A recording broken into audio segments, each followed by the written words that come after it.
Hello, everybody. Thank you for being here, broadcasting to you live from the Orion spiral arm of the Milky Way galaxy, the solar system, planet Earth, North America, the United States of America, somewhere in between two formerly tariffed nations. Today's Wednesday, April 23rd, 2025.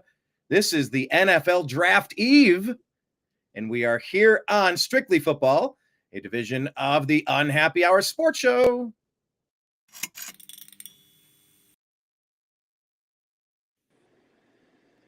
All right. Thank you, everybody, for being here. We have I'm pointing opposite ways. We have right here Jim Mitchell. We have right here Mike Bara. And the draft is tomorrow. This is the Super Bowl for the Cleveland Browns fan. Like, this is finally the year we're going to turn everything around with a perfect draft. The day before. So I think I know it's exciting. This is the best day.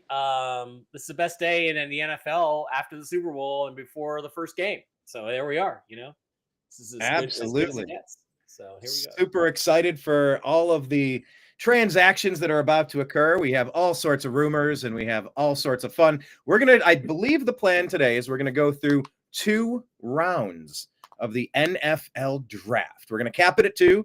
We talked about 1, but 2 feels good because there's a lot of players that are going to slide into that second round. I mean, my Seahawks have 2 second-round picks, so depending on what Jim does with the first-round pick, I can take the first second-round pick and do what I want. So we'll put our GM manager's hat on.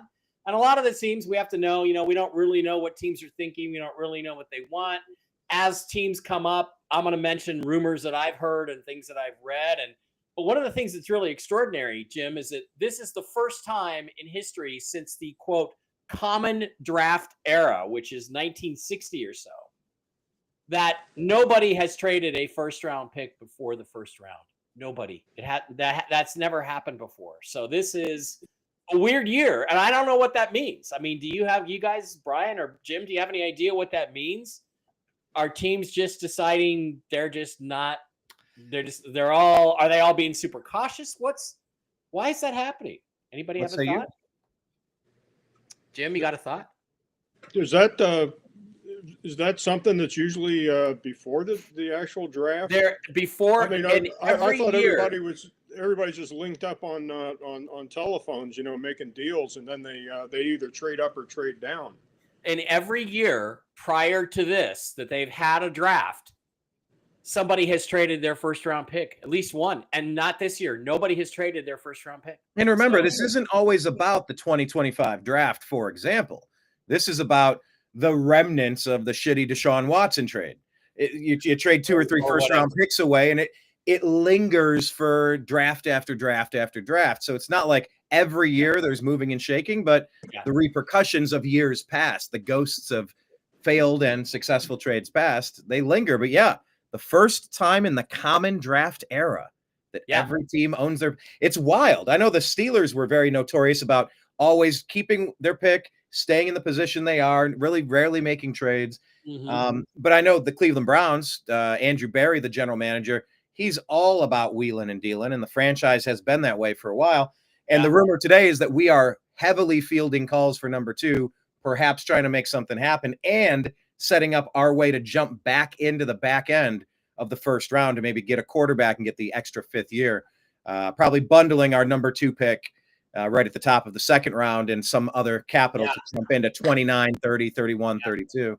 But none of it's come to fruition yet. That's interesting. And also, Jim, with the Seahawks, I read a rumor just the other day. There's a couple rumors with the Seahawks. One, Adam Schefter has hinted strongly twice that they're going to take a quarterback. And by that, he means either the first or second round, but I think he's hinting the first. That doesn't mean that's what you have to do, but he's hinting that's what they're thinking. The other thing we're hearing is that the Seahawks are interested in trading Kenneth Walker Jr., their running back, who's a really good player, but does occasionally leave yards on the field and gets injured, usually misses 2-3 games or has games where he's only at 80%. They're looking at dealing him, and they're apparently keeping close track on Ashton Genty, that they're very interested in Genty. So should Genty fall to the Raiders in our mock or in the real draft, then there could be some interesting action there because, Pete Carroll and John Schneider, they've already made a deal. So who knows? So those are interesting rumors that are out there. Yeah. In my mock draft, I had something very interesting happening with the Ravens. Let's get to it. Mike froze. I think that's where we're going with that. All right. Okay, I think you froze up, Jim. What were you saying, sir? Is that Genty's probably going to be gone. The intel is that he's either gone to the Jaguars or the Raiders. So I even though he's a little guy, I mean he's a bowling ball, with knives. I mean he's like 5'8", and he's supposed to go Jags or Raiders. I don't see him falling to that far. Well, we'll see. We'll see how it all plays out when we do our mock. The thing is, it's apparently has created this is that their star defensive tackle, the Raiders, whose name escapes me, Max Crosby. No, that's the end. That's the end. The tackle has got an injury that's lingering, and they're concerned about that. And they might pass on Genty to move back, pick up some extra picks, get back the third they gave up for Geno Smith, and take a defensive tackle. So that's kind of what's fueling that, but that's all speculation. So we shall see. All right. Well, maybe we should jump into. And by the way, I'm not even convinced that Genty's the best running back in the class. I'm not convinced of that. Yeah. I'm not convinced that Cam Ward is the surefire number one pick. It'll all shake out when we play this game and we do our draft. But for real, there are some really talented players, and the lack of confidence in declaring somebody. What is that quote, Mike, where they say, if you want to crown their ass, crown their ass. Yeah. If you want to crown their ass, crown their ass. That was Dennis Green? Dennis Green. Yeah. Cardinals. I mean, I'm not crowning any of these players yet. Nobody's proven anything. You've showcased us a year, maybe a couple of years of talent. It's going to be about your work ethic, about the team that you're surrounded with, and not just your team. I mean, your family, your close. There's so much that goes into drafting a player and knowing who their inner circle is, how well their head is screwed on, their work ethic, their drive to give a shit. Not everybody has the same intangibles, and it's going to matter where you go to what team and how they're going to develop you. You're just getting some raw clay. It's up to the artist of all 32 teams to figure out how to take that talent and turn it into something. But yeah, the organization and the coaching staff is obviously critical. Yeah, just to add on what you said, Brian, these guys probably aren't as hungry as they were, the past couple of years, because a lot of them are coming out, and it's been said, a lot of these guys are making more money than the guys that are scouting them, and they're pulling into the parking lot of the stadiums, in their Beamers and Porsches. They've already made millions. A lot of these guys have already made millions, and we do not know yet, Jim, you're right, how that's going to impact the kind of players you get at the top of the draft anymore. These are all guys that have NIL transferred 2 or 3 times in some cases. Yeah. The answer to all your questions is money, right, Mike? Yeah. No, the transfer worked well for Will Howard. Several players. It's very interesting. Yeah, I've even heard it said that there's going to be situations where players are going to make more in their NIL deals than their NFL deals. Maybe we're not exactly there yet, depending on where people fall. But they're not going to be as starving for something just to get, some sort of fiscal balance in their lives. But let's not pretend it's a new thing. It's not like this is the first time college athletes have been paid. They just over the table, under the table. Right. LeBron James was driving a Hummer at 17 years old or 16 years old, whatever it was in high school. And you go, how the hell did he get that? Yeah, he got an advance on, future earnings. Don't worry about it. Yeah. Let's not overthink it. Let's not overthink it. But maybe let's not overthink it could be the title, the theme of today's show. Let me see. This was good in the beginning, but maybe I want to see a bigger screen. I think the configuration, the way you had it, is probably better. That is okay. So let's see how we're going to do this. Mike, you're going to be piloting this craft. Yeah. And so how we'll do it is we're going to do 2 rounds. We've selected our 2-round draft. All teams are selected. So we're going to be making every pick. We're just simply going to rotate. I'm going to start with the Titans. You're a Cleveland Browns fan, so you pick for Cleveland. Jim is going to pick for the Seahawks in the first round. I'm going to pick for the Seahawks in the second round. And then I guess Jim's going to make the other second round pick. So TV's Blake Wally is scheduled to join us to make the Vikings pick. So we're going to set up the thing, just say enter the solo draft. It's going to be a 2-round mock. And as it stands now, the Tennessee Titans are on the clock. So let me take a look at how that looks on the screen. Now, how do we want to do? Do we want to flip a coin to see who drafts for him? No. You want to take it? No, I think we'll be fine. Yeah, I think no. You mean who drafts for Blake or no for Tennessee? Just to kind of get it going. No. I look. We all know. I know what Tennessee's gonna do. I think I know. I think you know. I don't think you do. We want you to have the Browns pick. Jim, do you want the first pick or do you want the Giants pick? I just thought I'd just take the first pick because we all know who it's gonna be. No, that's all right. I think it's. I think the first 4 or 5 picks are probably chalk anyway, right? Yeah, pretty much. All right, so Tennessee Titans are on the clock. Former Houston Oilers. It lists their team needs over here. It says quarterback, wide receiver, edge, corner, linebacker. Their next pick is 35. There are other picks in this draft. They've got 27 my picks. Those are my picks. Okay, so they've got other picks in this draft coming up in the second round. But, I don't agree that the quarterback is their top priority. But I agree. And you like Will Levis too. You want to see him. Right. Will Levis has not done it yet in 20 starts, but it's only 20 starts. We talked about this last week. That's crazy to give up on a guy. You look at Drew Brees, Peyton Manning, Josh Allen's first 20 starts, and Will Levis is no worse than them. In fact, in some ways, he's better. So it's crazy to give up on him. However, when you're back up at the top of the draft, you're picking number 1 overall, and there's a guy that some people, apparently most people, think is the number 1 player, you take him. So they're going to do that. They're going to take Cameron Ward. If you look at his analysis, he's 6'2", 223. He's the QB1 of the draft class, blah, blah, blah, blah, blah, blah, blah. Look, I know who Cameron Ward is. He was the quarterback of the Washington State Cougars for 2 years before he transferred to Miami. I watched every game he played. I'll tell you who he is. He's Tyrod Taylor. That's who I think he is. I don't think he gets any higher than that in his pro career. But because of the need for quarterbacks, because of how desperate teams are, I think bottom line, that's who they take. So I'm going to slide on over to Cameron Ward, and I'm going to give him to the Tennessee Titans because everybody says that's what's going to happen. All right, Brian, you and your Cleveland Browns are on the clock, buddy. All right. Want to give a shout out real quick to Jason watching. He wants the Cleveland Browns to take Will Howard no matter what. Now, I had the question earlier. If you could take Tom Brady in the 5th round or the 4th round, that would be a stretch, right? Because he was later in the draft. Like, you'd be overdrafting him, right? Right. Or the 3rd round. We can't wait. The value isn't there for Tom Brady. It's the 3rd round. You know that he's a late round pick. He's pick number 199, right? Right. Look. All right. I thought that the Tennessee Titans were probably going to take Abdul Carter.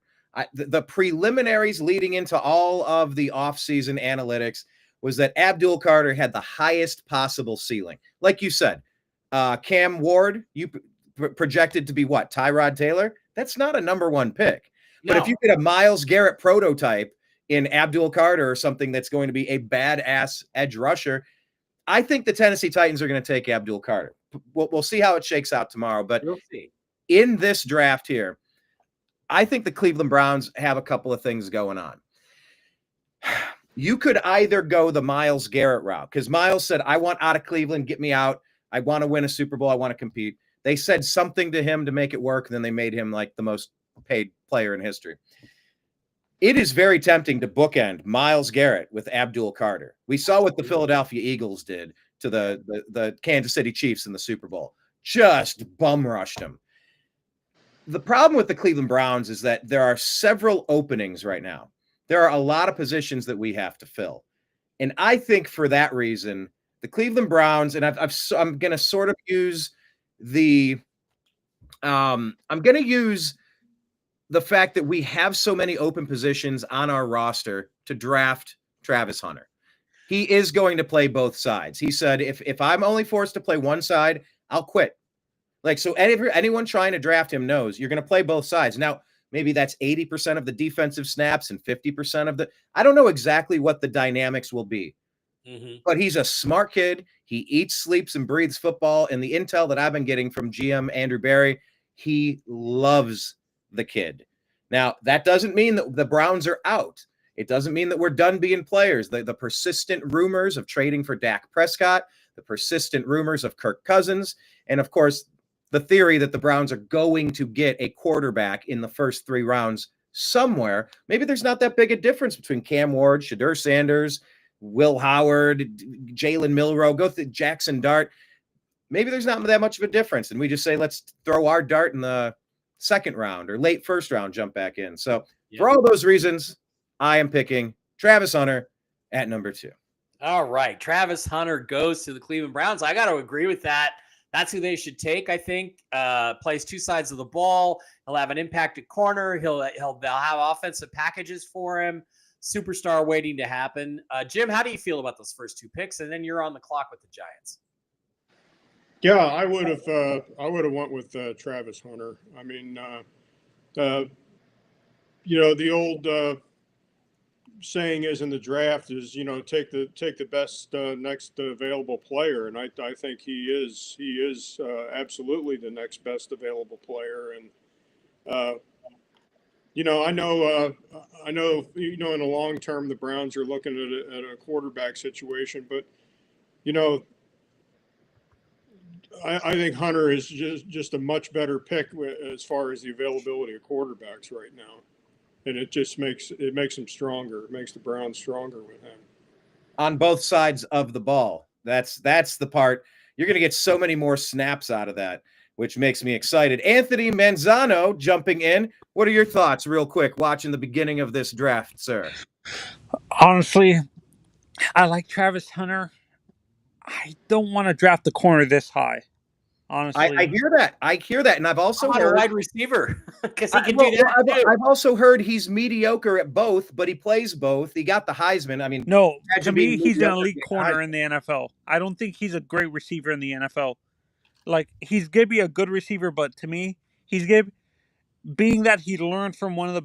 I'm not saying he's gonna be Dion or anything like that, but he coached him up. But he was the one that taught Travis to play the corner position, and like I said, I like Travis, and apparently he's a generational talent according to people, which that's a hard thing to put on this kid. I would rather draft him later, like down the draft, and have these top teams draft quarterbacks because they need it and stuff like that. Exactly. Well, let me ask you this, and then we'll get back to it. And by the way, Anthony, we'll put you on hold. Maybe we'll bring you back in for another hot take. But if let's imagine I didn't take Travis Hunter, who would you have taken for the Browns? Abdul Carter off the board. Abdul Carter. And why would you go Abdul Carter?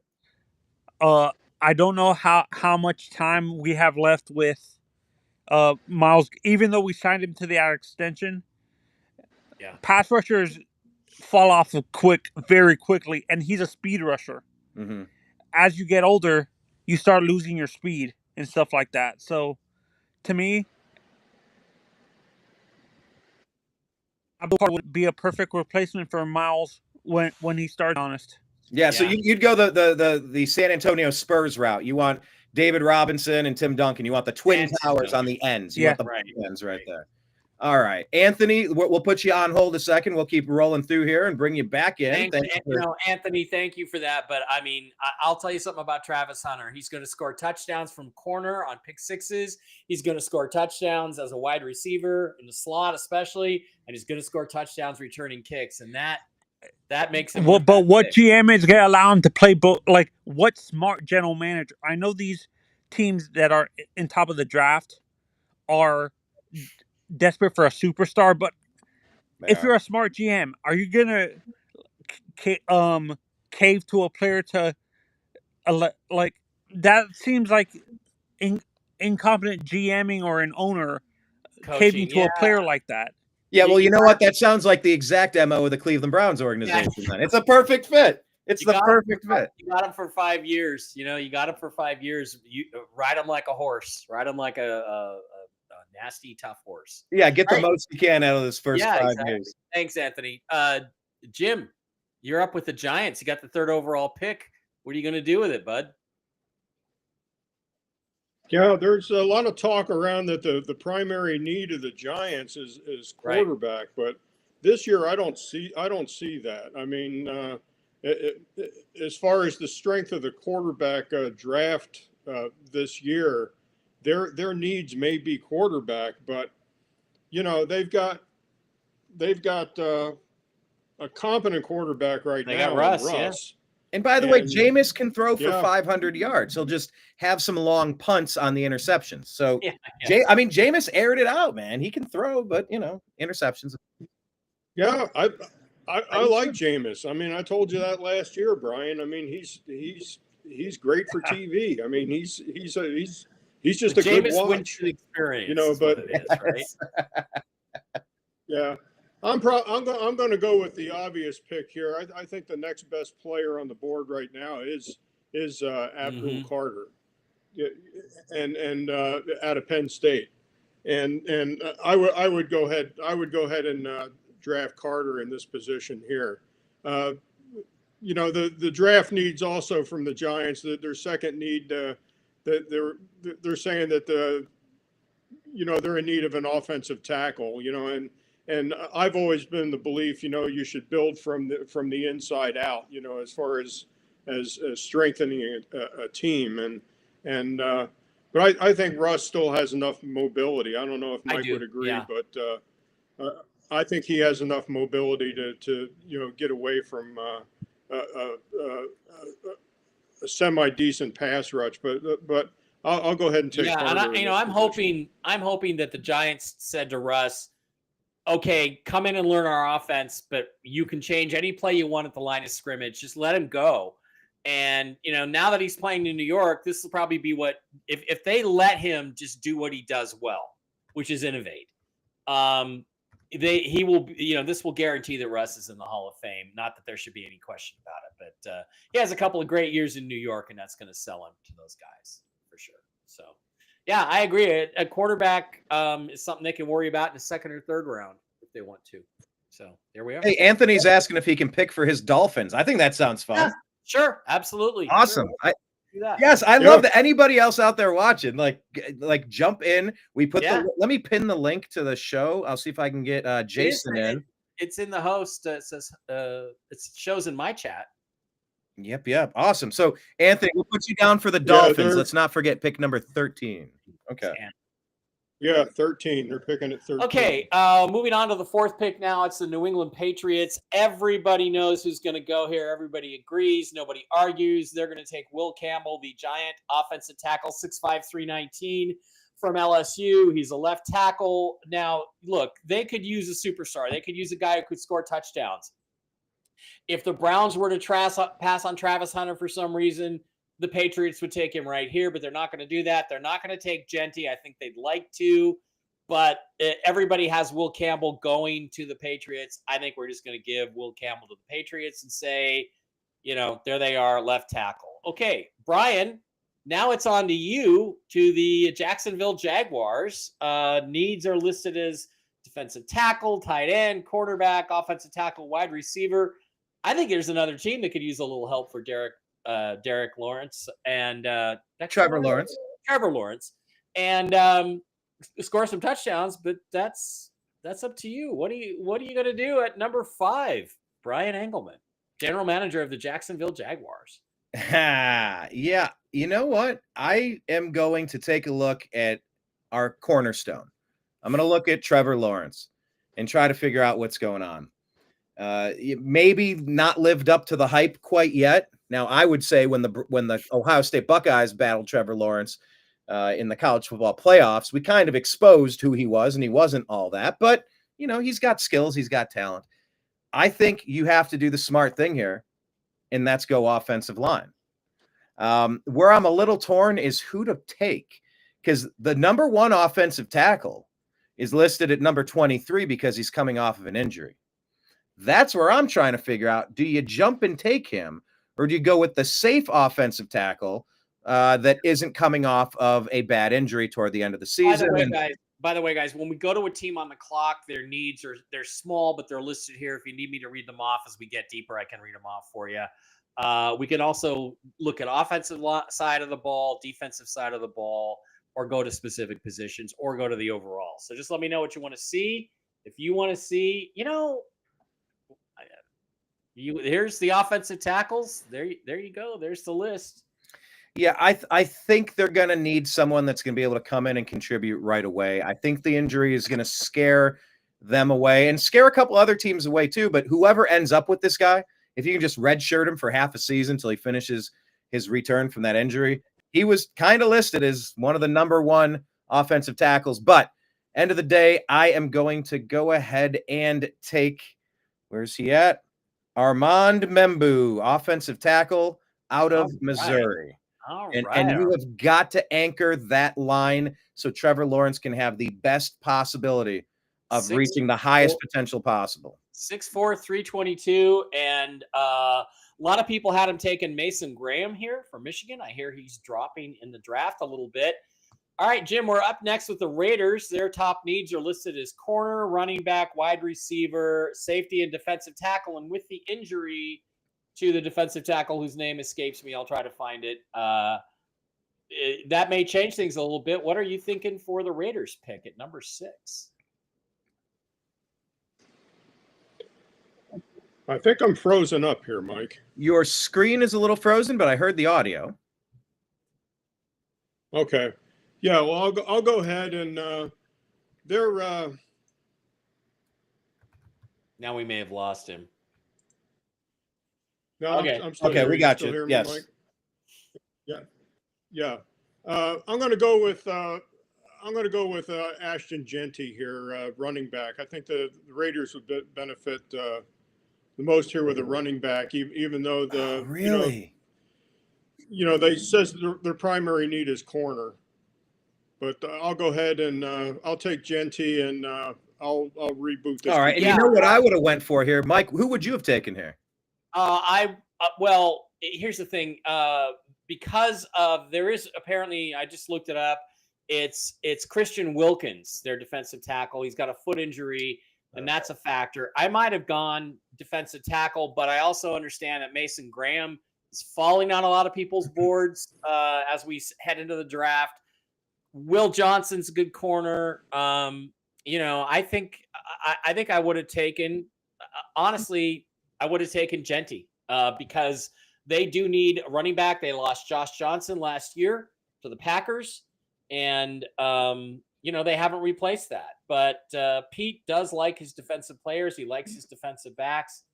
But I probably would have gone with Jeanty myself. So, good. I agree with Jim's call on that one. Well, as far as I'm concerned, I would have went with Shedeur Sanders easily. Tom Brady being part of that ownership group with the Raiders. I know that they have, the reconnection between the Coach Carroll and Geno Smith. That's great and all, but Geno's old in the tooth, long in the tooth. Hell, so is the coach. But I think that would have been a good fit, Shedeur Sanders with the Raiders. It makes sense on 100 levels for me, but it is what it is. Now there's a quarterback sitting there for the Jets. Before we do, so Jim is jumping back in. While Jim gets in, Anthony said, let me comment on the past couple picks. Anthony, you're back. What do you make of our picks? Did we crush it? I disagree with Membu and Will Campbell because to me, those two guys are guards in the NFL. I don't think they had the feet to stay with the tape I've seen of them. I don't think they can stay at the tackle position. I don't think they had the feet to deal with these elite pass rushers that you see in the NFL. I see them. They might be great elite right tackles, but I don't think they can be a left tackle and stuff like that. And drafting them that high for a right tackle or a guard, that's just it's out of balance. Kind of like we were saying, you don't draft a cornerback. And I don't think Jeanty's the elite talent that people are making him out to be. He's not Ezekiel Elliott. He's not Saquon Barkley. I don't think he's a top 10 pick, in my honest opinion. I don't either. I don't think he's the best running back in the draft. I think there's it's Hampton. To me, it's Hampton. You like Amari and Hampton. I like Travion Henderson. But we'll get to that as some of these picks roll through, of course. Okay, so your concerns there. What about all right, so who's up now? Where are we at? The Jets are up, but I'm making the pick. And Jim, I'm making the pick, right? Because I took Will Campbell. Is Jim unfrozen? Did we have to bring him back in? frozen. Why don't you drop Jim, and then we'll let Jim come back in. Yeah, I don't know how to. Hang on. I'm going to remove Jim. There we go. I could do the Jets pick. Yeah, well, you can sub in for that is your division. All right, Anthony, you want to do the Jets pick? Jade Barron division. Why not stay in the East? You go right. Jade Barron. Okay. And why? Why is that a good pick for you there? Because honestly, they lost one of their safeties to free agency. What's his name? Ashton Davis. And DJ Reed. They lost DJ Reed, their Yeah, corner. and honestly, when I look at Jade Barron, he's a free safety. He's a free safety. Like I don't think he can stay at corner and stuff like. I don't think he's good enough to play boundary because of the size. The size issue for me in today's NFL with corner, you have to be a special type of talent to be that small at the corner position. And I think Trent McDuffie is the exception to the rule. My honest opinion, you need taller corners. And Will Johnson's injury history scares me a little bit. So Jade Barron to me. Excellent. That makes a lot of sense. Brian, you're up. You're picking for the Carolina Panthers. Their needs are listed as corner, center, safety, edge, wide receiver. Will Johnson is considered the top corner. Jade Barron just went in front of him. Are you taking Will Johnson from Michigan, or who are you thinking about here? Oh, Carolina Panthers. I am absolutely going to be taking McMillan, wide receiver out of Arizona. You have Bryce Young. You have a young quarterback that was essentially sent to the minors. Mm-hmm. It's like, go sit down on the bench, kid. All right, we'll let you back in. Hey, you're playing a little bit better. Okay, I guess it wasn't a total bust. They still don't know what they have there, but I'll tell you what, you damn well better give him some weapons to judge him accurately. You can't get a complete read on somebody if you're not giving them the tools to build the house. Got to have some hammers, got to have some saws, got to have some nails, you know? What do you think about the rumors that he doesn't like football that much? He never watches film. He just uses his physical superiority to win situations against guys. And there's some concern that he's not very coachable because of that. What do you I mean, I agree with you. He's going to be in the top 15, but what do you think about those rumors? Do you like them, hate them, believe them, not believe them? Well, I mean, what is it? Rumors are like assholes. Everybody has one, and they usually stink. Yeah. Although Norm Macdonald does a better version of that joke that's hilarious about Neil Patrick Harris.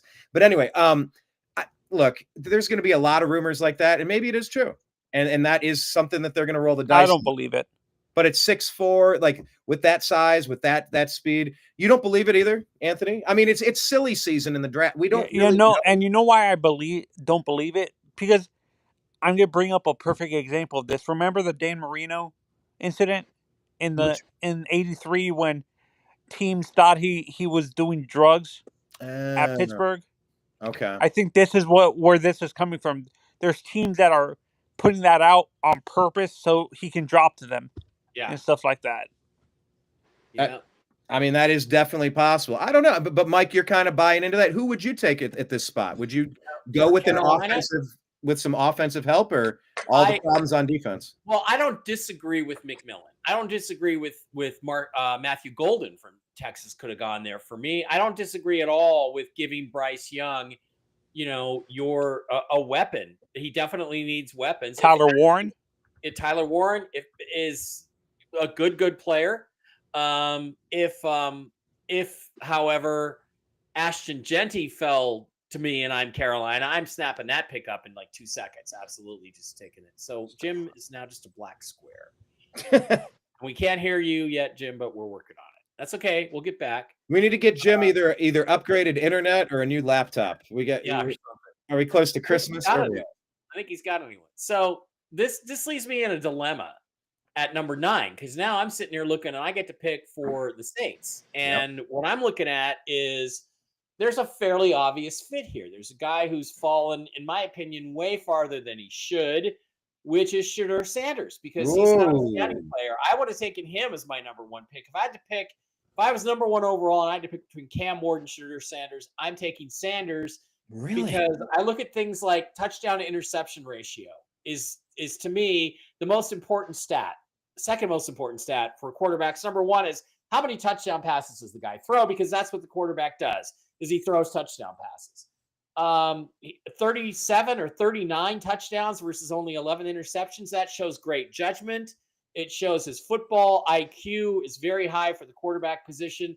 Yet I'm also hearing that a lot of teams have just taken him off their first round draft boards. They don't think he's a first round pick because his physical tools aren't that great. Well, how great were Tom Brady's physical tools? Not that great. He had a good arm. He did not have a great arm.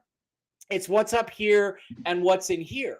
And he seems like a very competitive guy. There's a lot of people saying his character sucks. He's super entitled. It's going to be a nightmare to deal with him with Dion around all the time. Well, you know what? There's also a strong rumor that the Saints are not taking him at number 9. They absolutely are not going to take him at number 9. However, Derek Carr has a bad shoulder. Nobody knows how bad it is. Their next option is Spencer Rattler, who I loved last year. You do love him. I think the Seahawks should have taken him. I think he looked great for a rookie quarterback, or he looked like he has great upside. So I'm going to propose. Well, I can't do this because it's Jim's pick. What I would do here. How do we get Jim back in? Is there something we need to do to get Jim back he's in? He's restarting. He'll come back when he's ready. He's restarting. He'll come back when he's ready. But I'll make the Seahawks pick if he's not there. But I would trade up for Shedeur Sanders if I was the Seahawks, because I could probably get up here for a 3rd round pick and maybe a 5th next year. I'd jump up to number 9 and take Shedeur Sanders and lock down my quarterback position for a while. But I don't have that option because I am the New Orleans Saints and I'm picking for them. And I'm sorry, they have needs at guard. They have needs at wide receiver. Calvin Banks. I gotta take Shedeur Sanders. I just have to, because I don't have a solid situation at quarterback. And I'm gonna, even though I don't think they're gonna do this, I'm gonna make that pick because that's what if that's what I'd do if I was the owner.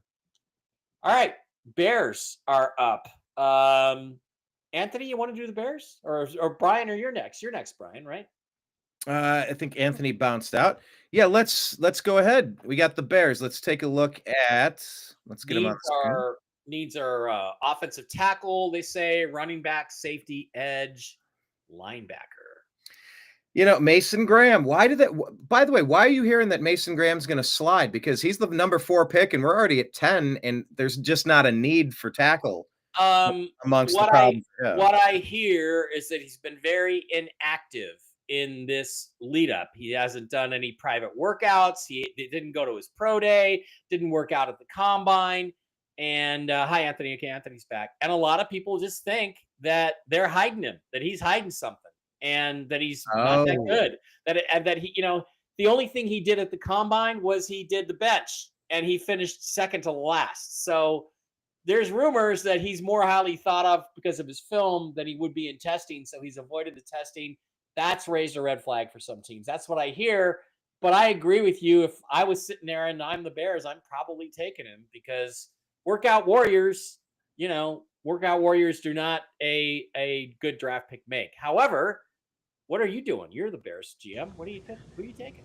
Yeah, some of these, the lead into some of these had they had the Bears taking Gianti.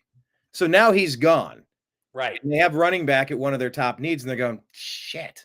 All right, darn. We were really hoping Gianti was going to fall. So that's the question there. Do they look? I am such a firm believer of when you get who you think is your quarterback, for the love of God, get some offensive line, get some running backs and wide receivers and tight ends, get them some help. You got to draft high to get them some help. Tyler Warren. You think Tyler Warren at this spot? Why do you say Tyler Warren would help the Bears? I like Cole Kmet, but he's a good second tight end, but I don't think he's like the elite tight end that people think he is. I think he's like he would be a good Aaron Hernandez to Gronkowski, like that type of what is it called? That type of partnership. 2 tight ends, like a complementary tight end. Yeah. You run more 22 personnel. You run it with 2 tight ends and 2 wide receivers, or 22 personnel. it's a good thing when you got a young quarterback. I wouldn't object to that. And there's a lot of running backs that have one guy's the power guy and the other guy's the speed guy.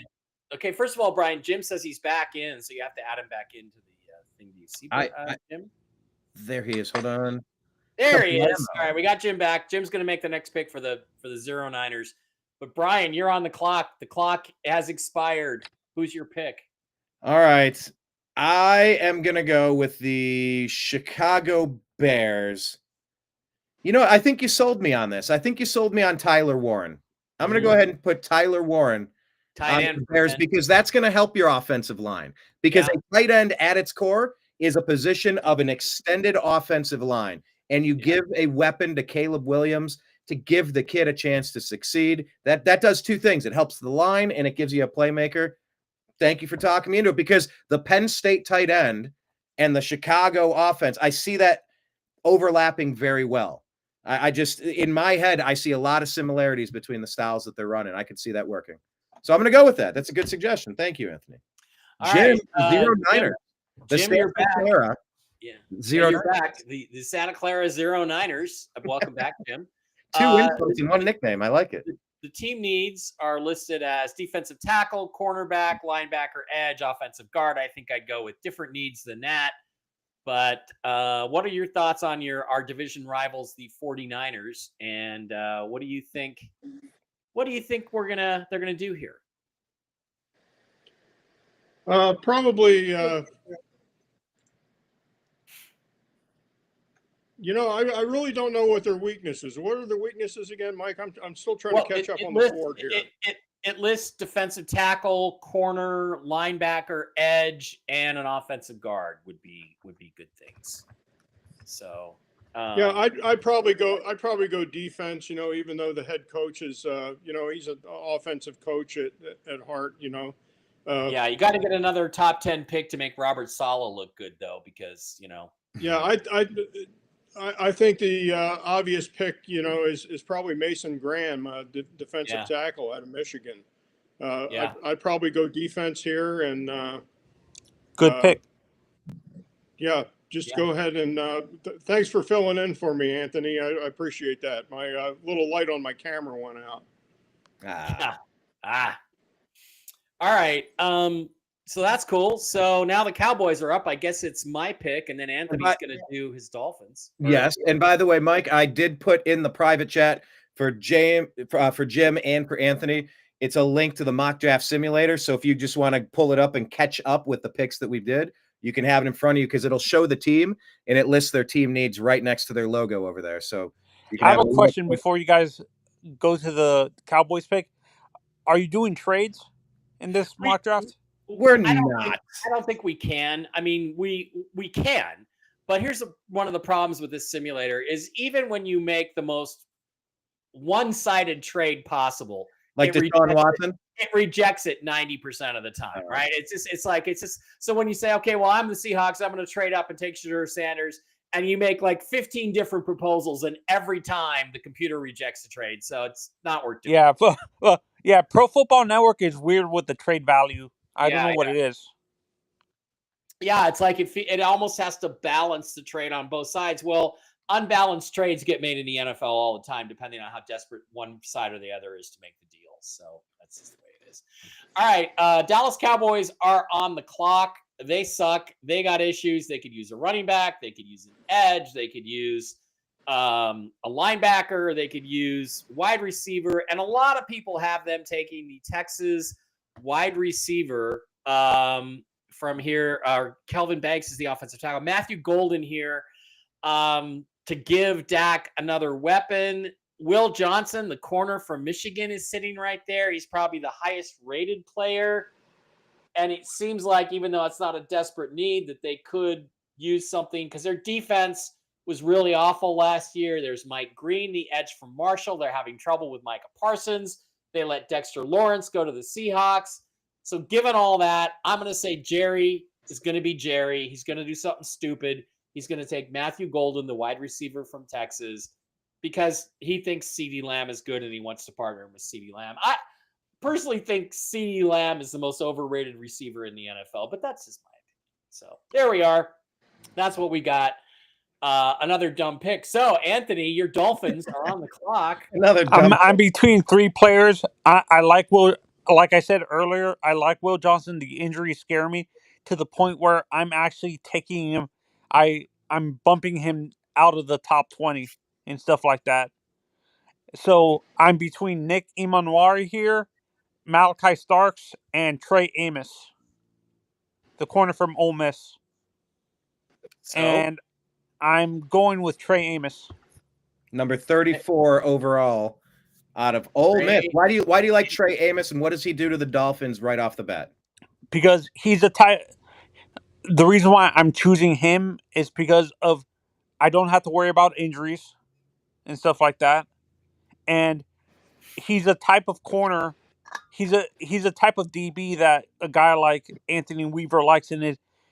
He's like a Marlon Humphrey and Kyle Hamilton type corner. That length and the the physical play and stuff like that. I like Will Johnson. He's a zone corner to me in the NFL. He's not a big man to man guy in the NFL. He's zone and stuff like that. Yeah. All right, Jim. Baltimore Colts, Indianapolis Colts, whatever they are on the clock at number 14. Needs are listed as tight end, interior offensive line, linebacker, quarterback. Although I'm not sure with Anthony Richardson they should be giving up on him quite so soon. But Jim, what are you thinking about what the Colts are going to do sitting here at 14 with the way the draft has gone? All the blue chip talent is off the board. They would have loved Tyler Warren. They probably in the real world, I would think the Colts might trade with the Bears to go get Tyler Warren if he fell there. But they're on. You have Colston Loveland. Yeah, you do. Colston Loveland. What do you think? What do you think, Jim, on the Colts?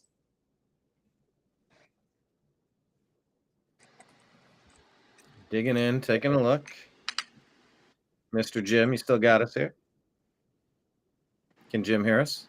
I'm way behind Mike. What do we got? What do we got for the Saints here? What was the Saints pick? Oh, we're on. Oh, the Saints. Okay, yeah, the Saints. I went with Shedeur Sanders to the Saints, even though everybody says it's not going to happen. Anthony went with Tyler Warren. What was the Bears pick? Brian went with Tyler Warren. Tyler Warren, the tight end for Penn State. For the Bears? Yes, for the Bears. Mason Graham, the 49ers. That was your pick. I went with Mason Graham. Matthew Golden. Okay. 49ers. Yeah. Matthew Golden to Texas. The Texas. Okay. The Cowboys. Trey Amos, the old Dolphins, right? Yeah. Trey Amos, the Ole Miss corner. And now we are up to you at number 14. Trey Amos, the corner, number 34 on the overall list to the Dolphins.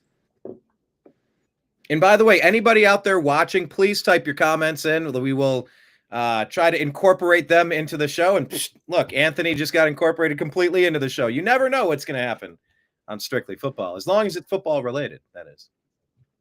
Yeah, I've heard a lot of talk about the Michigan player Colston Loveland this week.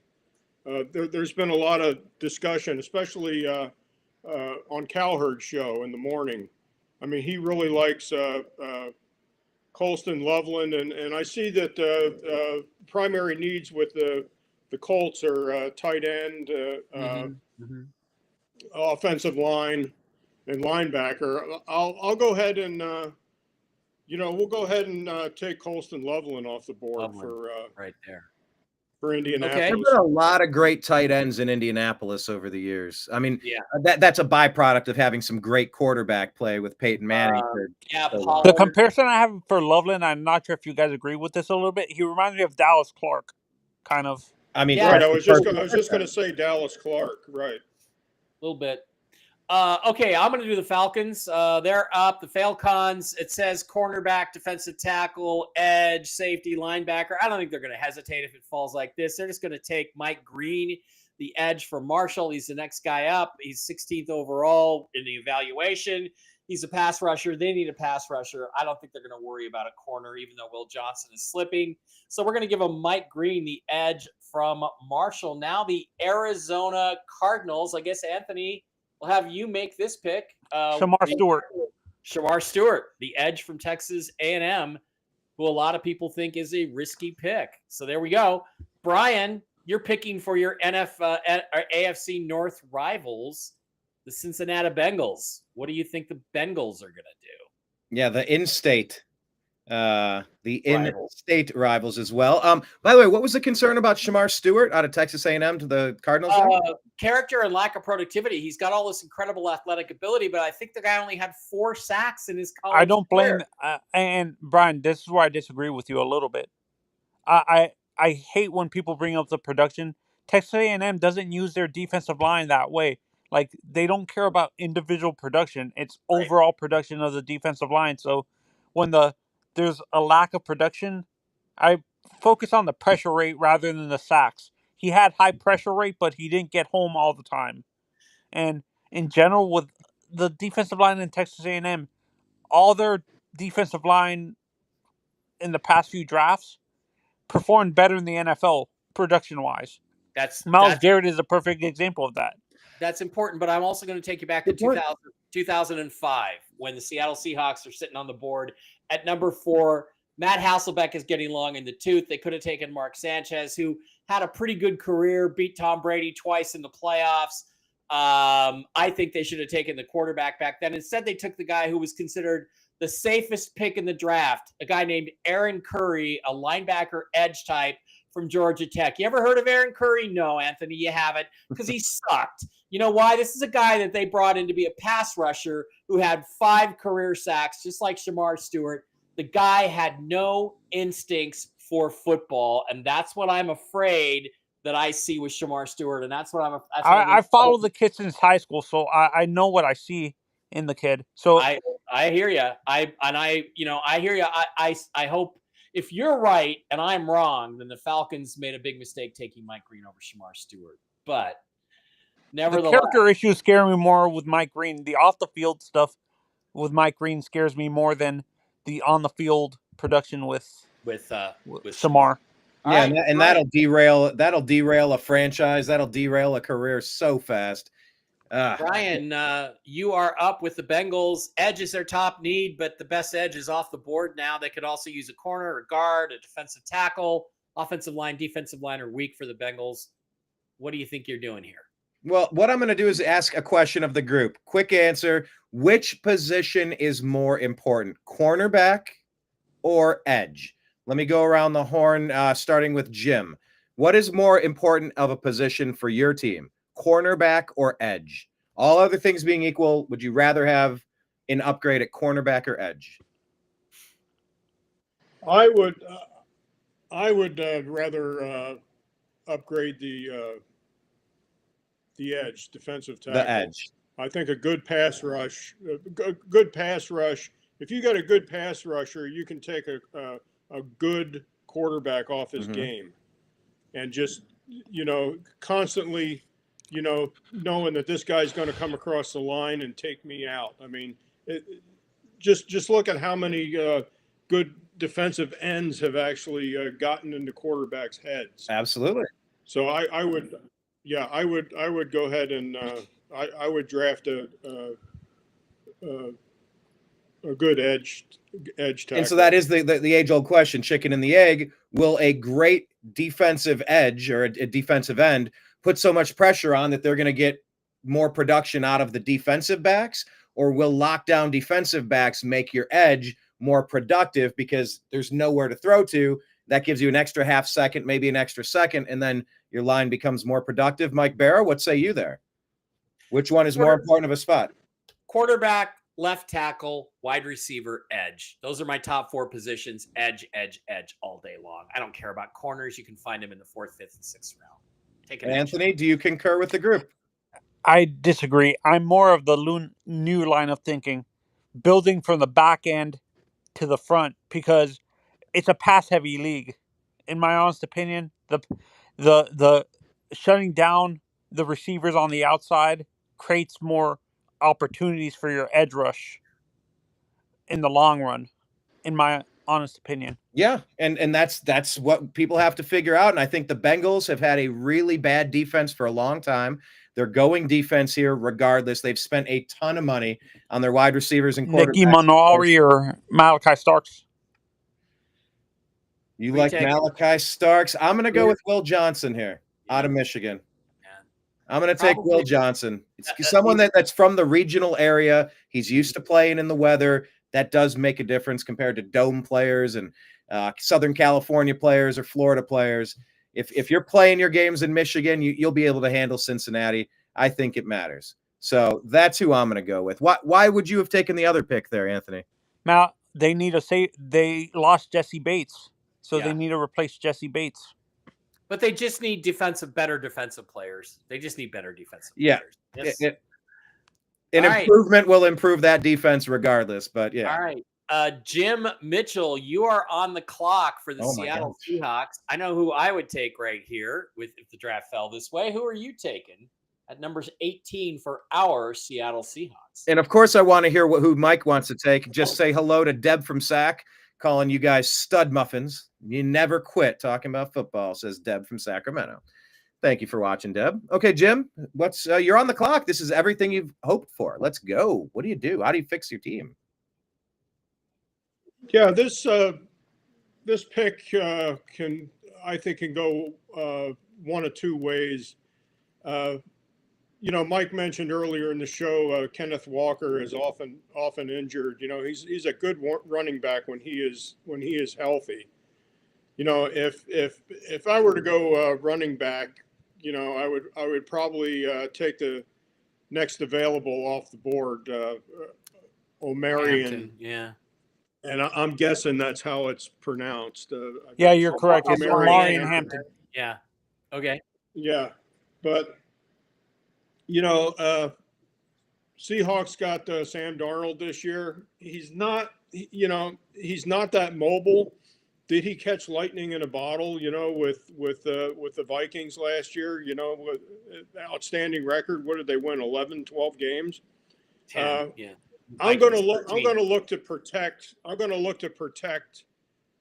my quarterback here because I don't think Darnold's that mobile. I'm going to go with Gray Zabel out of North Dakota State. Yeah, Gray Zabel, the offensive guard from North Dakota State, 6'5", 312, plays all five positions on the offensive line. A few years ago, there was a guy in 2022 named Cole Strange, who the Seahawks were going to take with the 40th pick in the second round. The New England Patriots knew that and took him at 28 in the first round. He's at least that good. Now, Strange has not worked out for the Patriots because he's been injured, but he has all those same traits. Gray Zabel, the pick for the Seattle Seahawks at 18.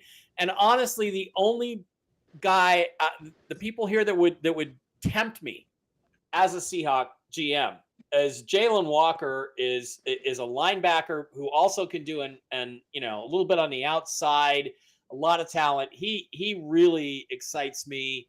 I would have looked at Jalen Walker. I'm not interested in the safeties. Seahawks don't need a safety. Tyler Booker is a plug-and-play left guard. Gray Zabel is a guy who can play left tackle, left guard, right tackle, right guard. He's the overall guy. I agree with Jim. I probably out of that group would have done the same thing and taken Gray Zabel, so I can't complain. I could do Tampa next if you guys are okay with that. Yeah, okay. Go ahead and do Tampa. I'm going DB here.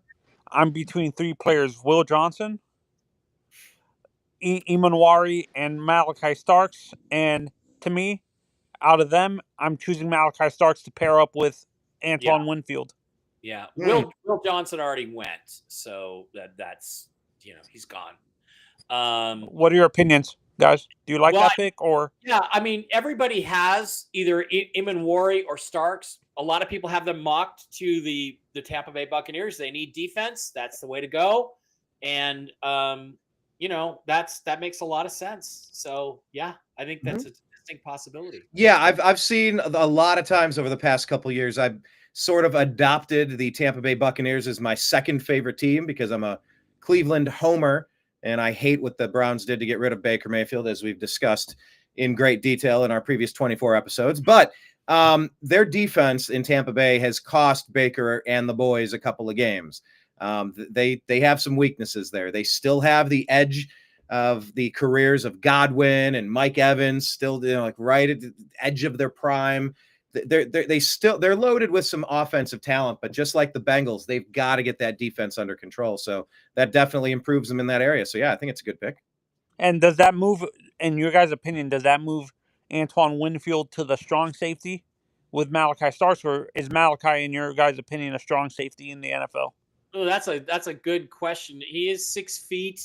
That's pretty small for a strong safety. You want a bigger, hard-hitting guy. If you wanted a strong safety, I might have gone actually with him and Maury because he's bigger, 6'3", 220. But you can get him into the. But I see what you're saying. He's small now, but once you get him to in an NFL weight room, he can get to around 210, 215, and stuff like that. But I think he's a little bit more of a cover safety. But I think that's a pick that a lot of people make sense. I'll tell you what, Anthony. I think if Jalen Walker is there at 19, I think that they take him over the safety. Because they need to replace Levante David. Look, they just need defense. So that's what I think they'll do there. All right, Broncos are up. Who gets it? Brian. Brian, you get it. I guess. Yeah. What do you think? Broncos needs are listed as running back, wide receiver, linebacker, corner, tight end. A lot of options on the table for the Denver Broncos, who found their quarterback last year. They did. And you know my pattern, you know my rhythm. By the way, hello to Dan Nickel watching out there. Everybody, however you're watching, hit like, hit subscribe, and drop your name in and tell us where you're watching the show from. I always love to know geographically how far the show is reaching. All right, yeah, the Broncos have settled their quarterback position, and part of that is by getting the right head coach in there. You get a head coach that knows how to coach up quarterbacks. You take some potential and you launch them. That's shocking how it works. But in order to support that quarterback, I want to draft some weapons. And I'm going to go on offense here, and looking at their needs right off the top, they just got rid of their running back, Williams, right? So yeah, I'm going to take the best available running back, and you guys are going to blow your lid because I'm saying that's Travion Henderson. Omarion Hampton, wonderful player. That's fantastic. But look, the Buckeyes beat 6 of the top 8 teams on their way to winning a national championship last year. Travion Henderson split carries with Quinshawn Judkins the entire season. And guess what? When you had Jeremiah Smith, Emeka Egbuka running routes and catching all those touchdowns, they barely gave the ball to Travion, but he's a hell of a blocker, which means he's a 3-down back. You're not going to take him out. He can catch the ball, and he's electric. I think he's the entire package. No disrespect to Omarion Hampton, but I'm going with Travion Henderson right there, and I think they got a good one. Well, what is your comparison for him, like player comp? Brian? Yeah, and I've been thinking about that. I've been trying to consider, like, watching his running style. Eddie... He's not Eddie George, but like maybe I'm just thinking like trying to compare him to previous Ohio State running I see back. Emmitt Smith a little bit. You see some Emmitt. Either that or Ron Dane. Ron Dane was a good player. Yeah. He's got some size. He has some size, but he also has maybe some of them a higher percentage of home run ability. Remember when the Buckeyes were playing? Oh, Ronnie Brown. How about Ronnie Brown? Oh, geez. Yeah, there's a good one. All right. Okay. All right. Also, guys, keep in mind we're getting close to pick number 20. So TV's Blake Wally may be joining us to pick for his Vikings in a few picks. Jim, I want to ask you, who do you want to pick for, the Chargers or the Packers? Which one of those two teams do you want? Oh, it don't matter to me. Doesn't matter. All right. Well, we'll give you the Chargers then. I'm going to pick for the Steelers. I'm going to throw a monkey wrench into the whole thing. Thanks for having me on, guys. I have to leave.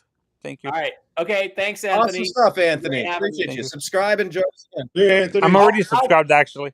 Thank you. I will pick for your Dolphins when we get to the second round. So have a good one. Thank you. Thanks. Steelers, I think, are going to throw a monkey wrench into things at this point. I think they're going to go quarterback. They don't have one. And I think they're going to sit there, and they probably would have been fine with Sanders. They might even, if Sanders gets to 14, 15, they might even trade up to go get him.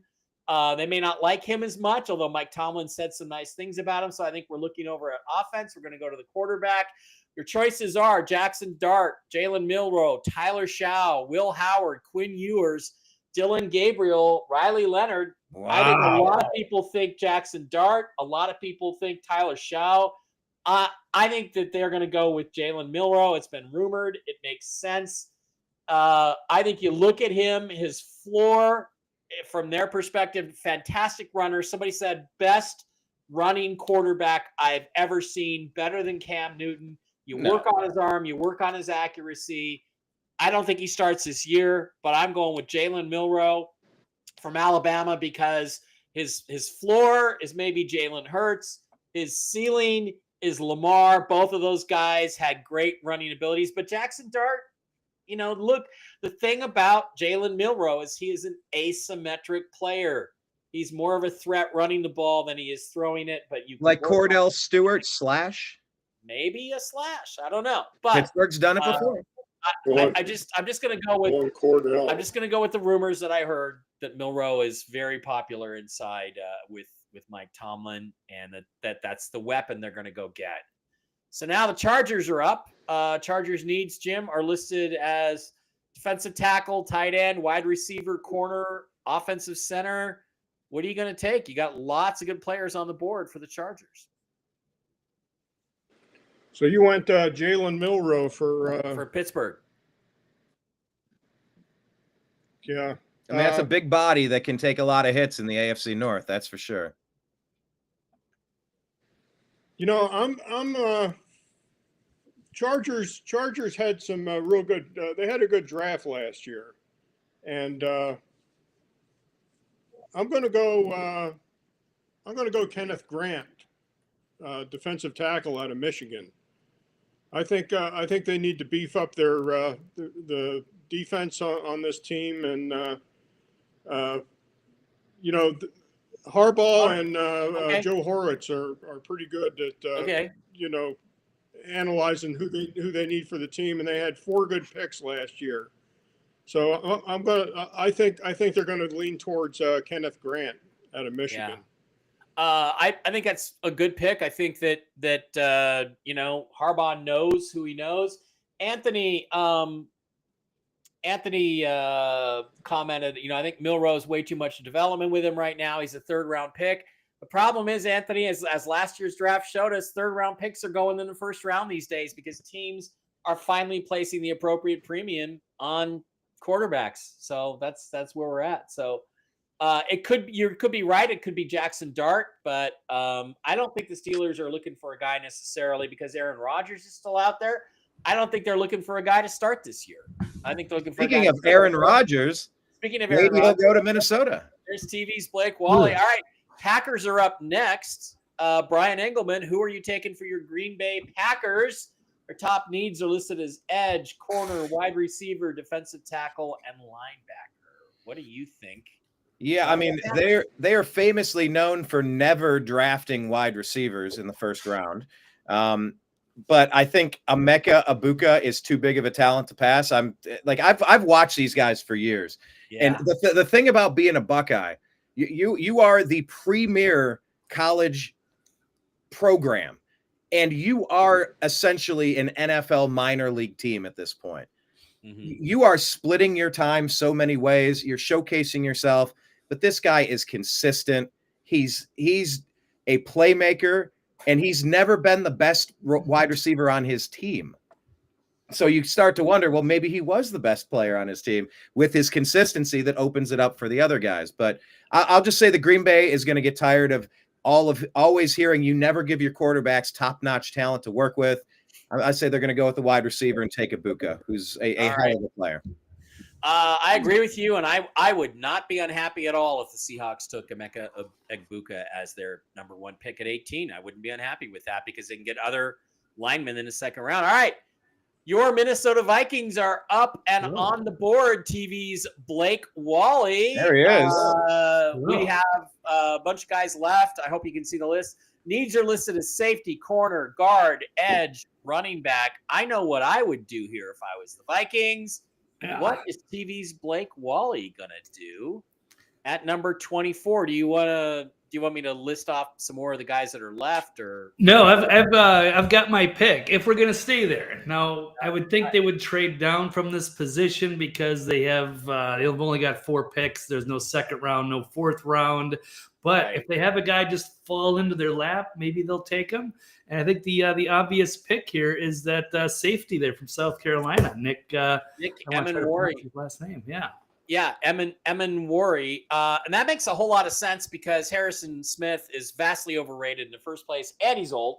I don't know, something Harrison Smith. But he's a good replacement. He can learn from a strong veteran like Smith.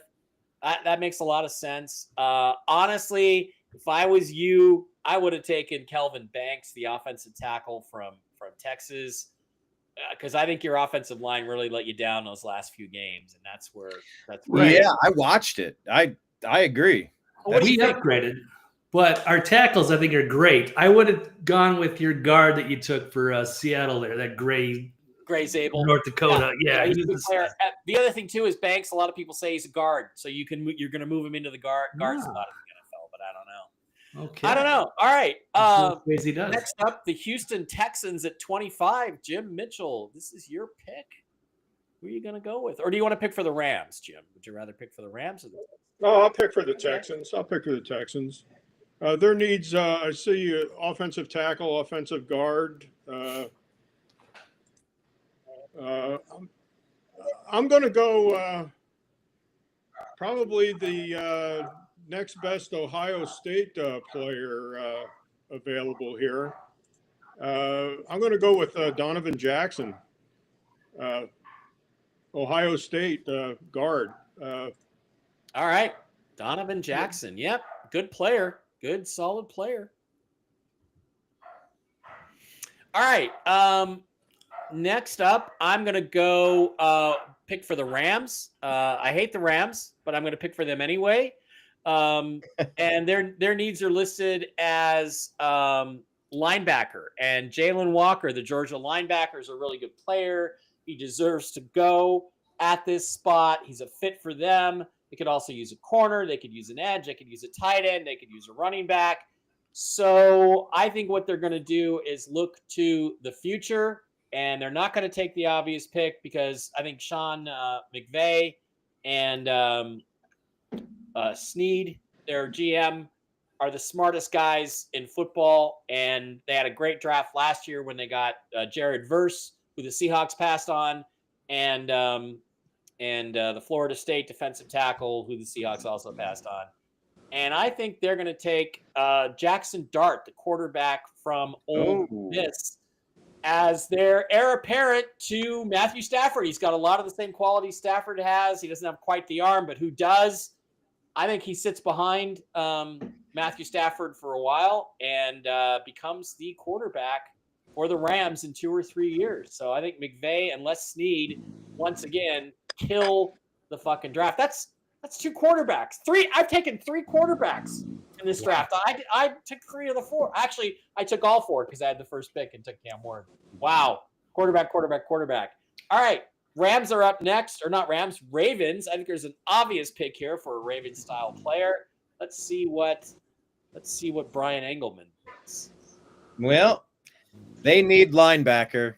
You think of what the identity of a Baltimore Ratbird team is, and it's a hard-hitting defense. I mean, from front line, linebackers, and everybody in the defensive backfield, like they hit hard. I think you see one player here that slipped, Jalen Walker, linebacker, Georgia, top-notch program. I think they're going to coach him up. He's going to be the pick there, Jalen Walker, 27. Just like Al Gore, it's time for him to go. And I know Brett TV's Blake Wally will get that. Good call. Blake, I have a question. Brian, actually. Yes, how about, is Jahad Campbell gone? Where are we at? I'm sorry, is what? Linebacker, Alabama. He is still on the board. You would have maybe taken Campbell over Walker? Yeah, I would rather take the bigger linebacker because when I look at him, he reminds me a little bit of the like I said, AJ Hawk or Blake Martinez, and they need Right. a hard-hitting linebacker in the middle in that defense. Yeah. All right. Yeah, I mean, look, they're both ranked first-round talents. It's just a matter of how they're going to get coached up and how they end up fitting into the system. So, you couldn't have gone wrong there. But yeah, the blueprint, the DNA of the Baltimore Ratbirds, it's defense. It's hard-hitting defense, and either one of those guys would have been good there. Who do we want to pick for the Lions now? Well, I think I'll do the Lions. We got Lions. Okay, Anthony's going to do the Lions. TV's Blake Wally. You're going to be up next with the Redskins, and then Jim is going to do the Bills. So Jahad Campbell here. Jahad Campbell. Okay. Yep. The number 25 prospect linebacker out of Alabama, going to the Detroit Football Lions. The thing is, they had so many injuries on defense last year. They just need defensive players. That's just what they need. Is whoever's the best defensive player on the board. So there you go. Okay. Makes a lot of sense. All right. TV's Blake Wally, you're up next with the Washington Commanders, Redskins football team, whatever they are. What say you on the Redskins? Do you need me to No, I think I've got it. I've just pulled up a cheat sheet. I can't say that I'm a particular expert on this draft here, but since I am going to be nominated the GM for the Washington Commanders football team, Redskins, what have you, let's roll. Redskins. It lists edge and corner and safety and linebacker as top needs for that team and wide receiver as well. So. I thought you were in the background just yelling that you got to call them the Redskins. Call them the Redskins. No, you don't. Oh, it's all good. Whatever. The Redskins. They're going to come back, right? All right. Well, hey, the Cleveland Indians too. How about it, please?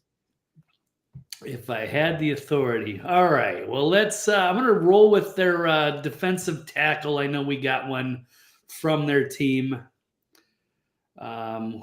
The Redskins, Blake. Yes, sorry. The Redskins. I am going to take Redskins. Walter Nolan, if he's still on the board there. Yeah, from Ole Miss. It's a good player. Shore up the interior of their defense. Yeah, makes a lot of sense. All right, Jim, I think you're next for the Buffalo Bills. Jim. And by the way, before we go to the pick, David Bann. Hello, David. David, one of our regulars on the TNAM AM show. Thanks for joining. He says, I think the Buffalo Bills will trade their pick. And he's saying that he knows the Bills do need a cornerback. So pick time. Mike, who's up here? This is Jim. Jim's pick for the Buffalo Bills. This is Jim. Yeah, I think Bills are going to be shoring up their defense here. Next best player up is Derek Harmon. I don't know if I would go defensive tackle. It is one of the Bills' top What needs. do we got available here? We got an edge rusher available of Texas A&M, Nick Scorton and Mikel Williams. Yeah, I'll go with Derek Harmon out of Oregon. Okay. I mean, good solid college team. Yeah. Okay. Harmon. I am next. Give me. Yeah, Derek Harmon makes a lot of sense. I'm next picking for the Kansas City Chiefs. Looks like their needs are listed as defensive tackle, offensive guard, edge, offensive tackle, safety. They had some issues in pass protection. Yeah, Mike, you watched the Super Bowl. They got annihilated on that line. And you know what? And they're a good team, and they can wait for this guy to recover from his leg injuries. And, I agree with you, Brian. I think Josh Simmons is a really good football player. Probably would have been the first tackle. I think he's a bargain at 31 because you're the Chiefs and you can afford to wait for him and get him in the second half of the season. So I'm just going to go with Josh Simmons, the offensive tackle from Ohio State. And now we're back to the world champion Philadelphia Eagles. And I guess I'm going to try to go this in a rotation. I guess, Brian, it's your pick. TV's Blake Wally. No, you can't pick Brian because you're up next for the Cleveland Browns. So, Anthony, you want to pick for the Eagles? Honestly, I don't want to make them even better. That's the problem. Even in a mock draft, you can't make the Eagles better. That's funny. There's some really good players. Can you zoom in? The letters are the names are too tiny. Yeah, is that a little better? Jalen Walker. Yeah, Jalen Walker. Okay, hang on. Oh yeah, let me update it. Why is Walker going to be a good pick here? The value. I hate doing it, but I have no choice. Yeah. I'm not. And they're Georgia. They're Georgia North. Wait, did you say Jalen Walker? I think he's gone. Yeah. Yeah, Walker went 27 to the Ravens. He went to the Ravens, so he's not there. Oh, is Jahad Campbell available here? He went 28. 28. What's available at defensive end or corner or some safety? Williams is the edge out of Georgia, and Scorton the edge out of A&M. Yeah.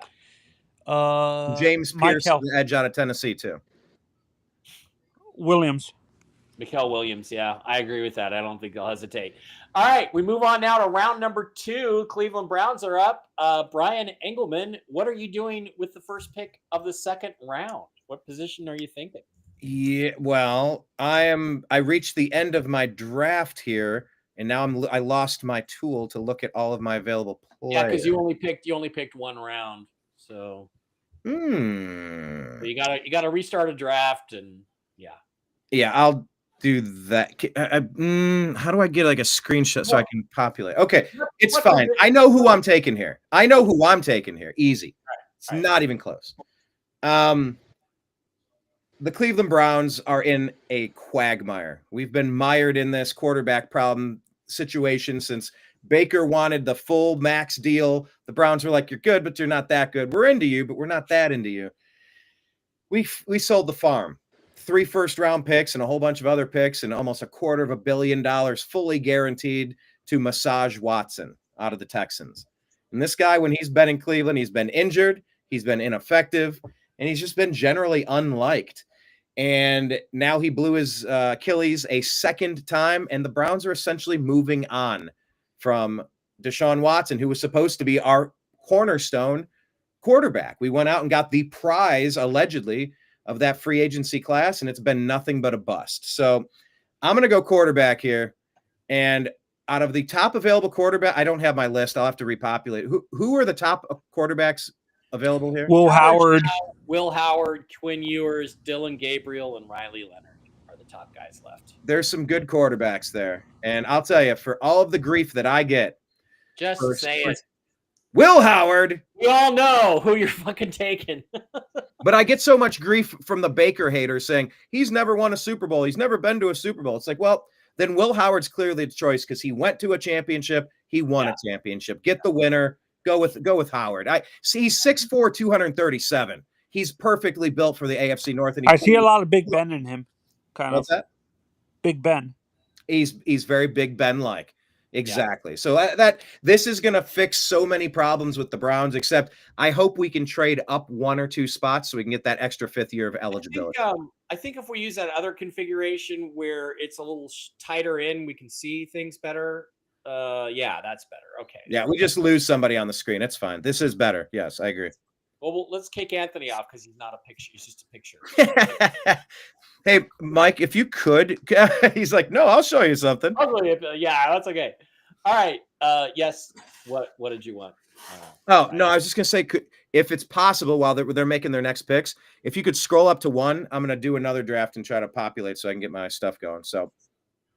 Oh, okay. All right. That's what I'm doing now. Trying to catch up. Meantime, Jim, you're up with. Do you want the Giants again, or do you want to do the Titans instead, and we'll have Blake do the Giants? Yeah, I'll have Blake do the Giants. New York Giants in the first round. The Giants took Abdul Carter, the edge from Penn State. Ooh. They still have quarterback listed as a team need, offensive tackle, offensive guard. They got their edge. Here's a list of players available. What do you think about the Giants situation here at 34?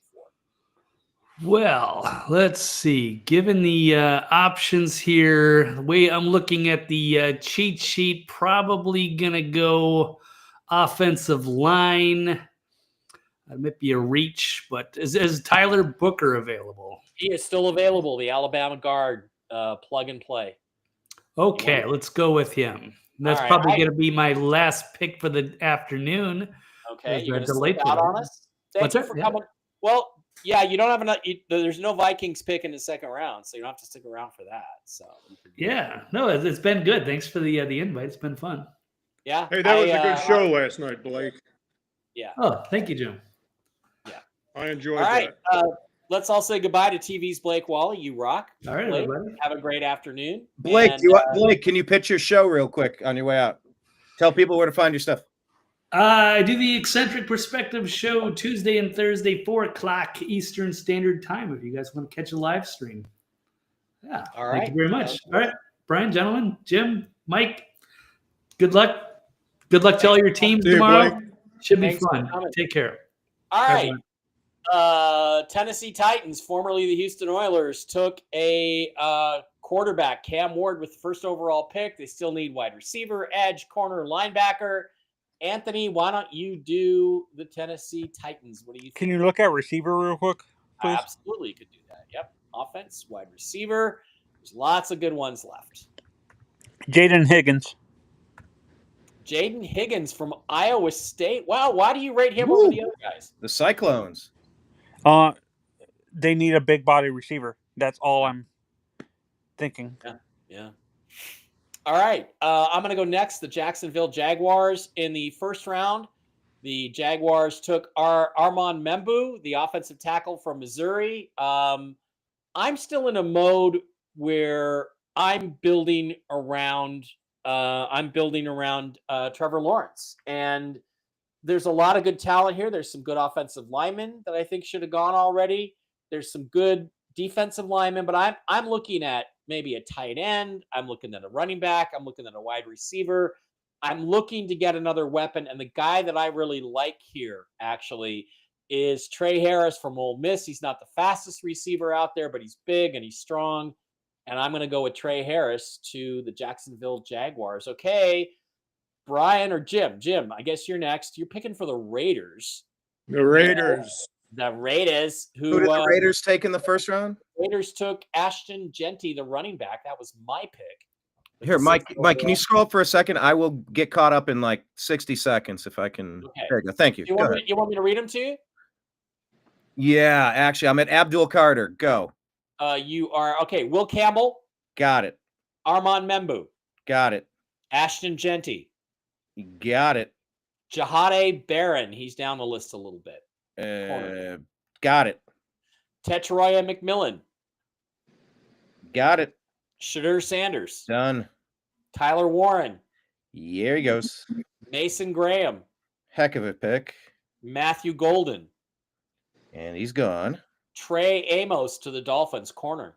Tramos. Where's he at? Trey Amos. He's a cornerback. Number 34. Okay, got it. Colston Loveland.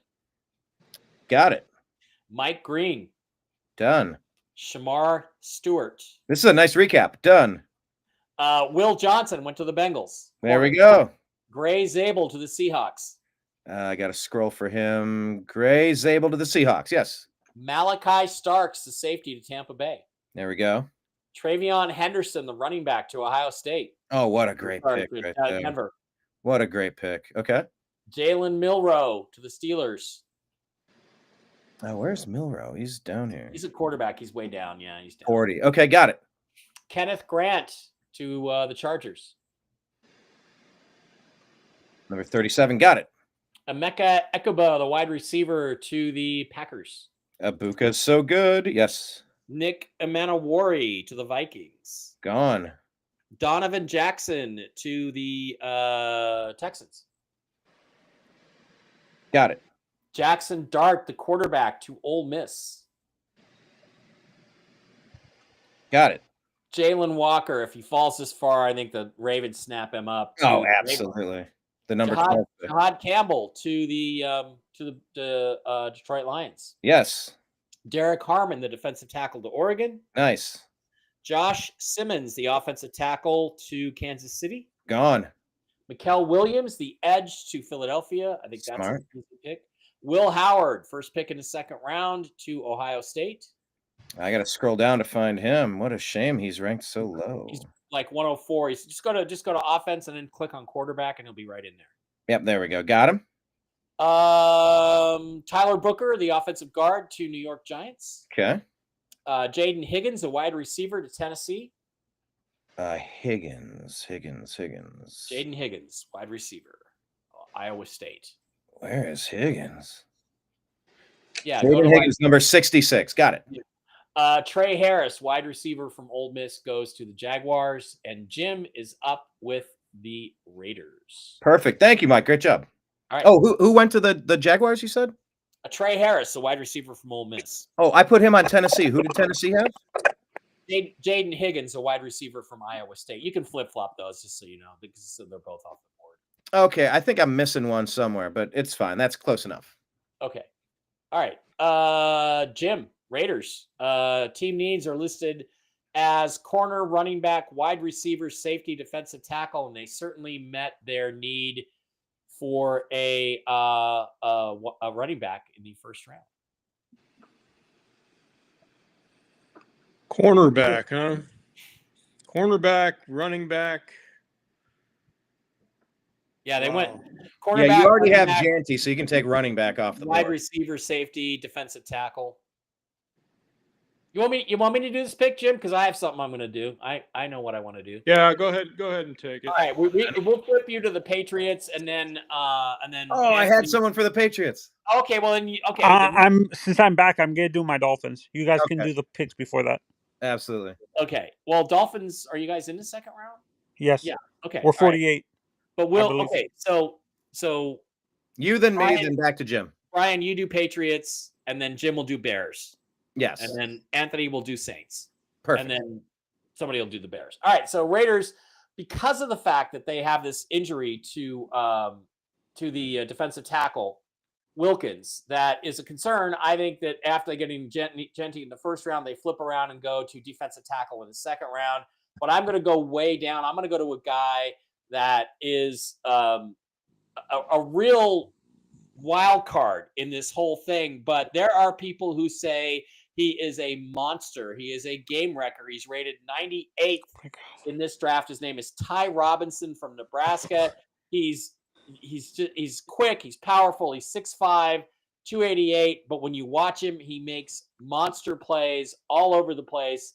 I'm going to go with a crazy pick. Pete Carroll's going to take Ty Robinson. Why? Because Pete Carroll loves to have people talk about the crazy shit he does in the draft. All right. The guy I thought you were going to talk about was Alfred Collins. That's the guy. Yeah. I'm like, God, you screwed me. Yeah, no. But I think Ty Robinson is going to go a lot higher than people think. And so we're there. Okay.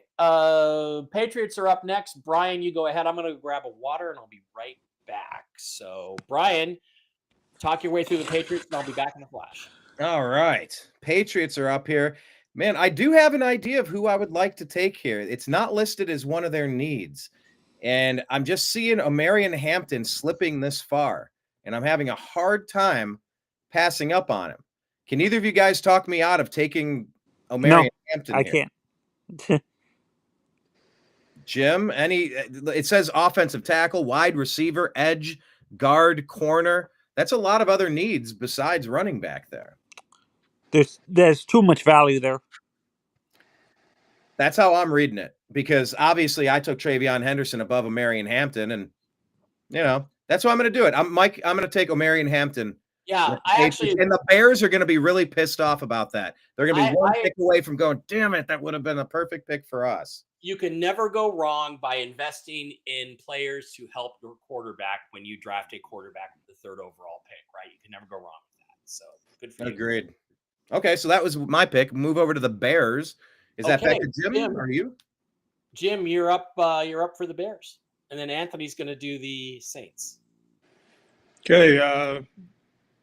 Well, the offensive tackle, they're going to need to protect that quarterback. And, the Bears are historically a defensive team. I'll go ahead and take Kenneth Banks off the board. Yeah. Out of Texas. Yeah. I can't see Banks lasting this long. No way. But it could happen because it depends on how teams prioritize their needs and the quarterbacks and all that stuff. But I think that's a great. If you get that pick, man, that's value. Yeah. What are the needs for the Bears? The biggest needs for the Bears. Well, we're on the Saints right now. Oh, the Saints. My mistake. It's Saints. guard, wide receiver, corner, running back, edge. Can you go to guard, please? Yeah, sure. Offensive guards still available. Savalinia, Wyatt Millam, Tate Ratledge. Millam. Wyatt Millam. Why do you like him? Out of curiosity. The injury for Tate Ratledge's injury scared me a little bit with offensive linemen. And he had I think it was a torn ACL or something. What was the report, Brian? Was it torn ACL? Did he tear his ACL? I don't Tate remember. Ratledge? Yeah, I don't remember off the top, but it's enough to. We saw it with the Ohio State offensive lineman. He slipped all the way where he did. Could have been the number one, offensive line pick. People are scared of people coming off of injuries. There's no doubt about it. And that was the thing about Abdul Carter. That stress foot issue. He could be a Hall of Fame potential talent, but not if he's injured. So and the reason why I'm hesitant with Savania a little bit, to me, he's a power gap scheme guy. I don't think he has the feet to do like some of these teams are doing a lot of outside zone, and I don't think he has the feet to do outside zone. I think he's more of a power gap. Like he's a specific scheme fit type of guard. Mm-hmm. Do you guys agree with me on that, or am I being harsh? I mean, I'm not. Don't get into it that deep, but yeah, Milliam is probably as good a player as you're going to get right there, and you're in a situation where on the interior offensive line or on the offensive line period in the second round, all the guys are pretty much the same, right? They're kind of looking like it just depends on which style you want. Do you want a red card? Or do you want a blue card? That's kind of what you're looking at there. Mm-hmm. They all have the same potential upside and everything. So. All right. Jim has left us, stepped away. We're now up to the Bears. Another pick for the Bears. I'm going to go with Brian. You're going to pick for the Bears. Their needs are offensive tackle, running back, safety, edge, linebacker. They've taken Kelvin Banks, the offensive tackle. Jim made that pick. Tyler Warren, the tight end, went in the first round. So who are you going to pick for the Bears? Two offensive players. You're going to go defense or you're going to stick with offense? What are you going to do here? You got Nick Scorton, the edge from Texas A&M, and Pierce. You've got Josh Connerly, the offensive tackle from Oregon, but you just took a tackle. Wide receivers. Who are you going to take? Well, I am going to go with an edge. I'm going to take Scorton out of Texas A&M here. Yeah, makes pretty good value at 41. I like I said, I'm upset. I'm still fuming that the Patriots took Omarion Hampton because that would have been the perfect fit in the Bears offense. So, I'm settling. Okay, so I'm the Jets. Basically, I had I had a situation with the Jets where we went with the corner first. If you look at the first round pick at number 7, we went with Jahadi Barron. I think that was Anthony's pick. Good, interesting pick. They still have needs at offensive tackle, defensive tackle, wide receiver. They've invested in Justin Fields. They could look at quarterback. There are some interesting quarterbacks in here, but I think most of the ones that would really tickle their nuts have probably already gone. So I think the Jets look at this as well. We'll pick up somebody in the 3rd or 4th round, worry about quarterback next year. I think they go back to just sort of solidifying their offensive line. I think Josh Connerly, the offensive tackle from Oregon, goes to the Jets at 42. So now we're up to 43. Santa Clara. Jim, you did them the first round. Anthony, you haven't made a pick in a while, so let's go back to you. In the first round, you took Mason Graham, the defensive tackle from Michigan, went to San Francisco. So what are you thinking here? Can you go to receiver, please? We'll go to offense and wide Luther receiver. Burden, Missouri, Jalen Noel, Iowa State, Jalen Royals, Utah State, Kyle Williams, Washington State.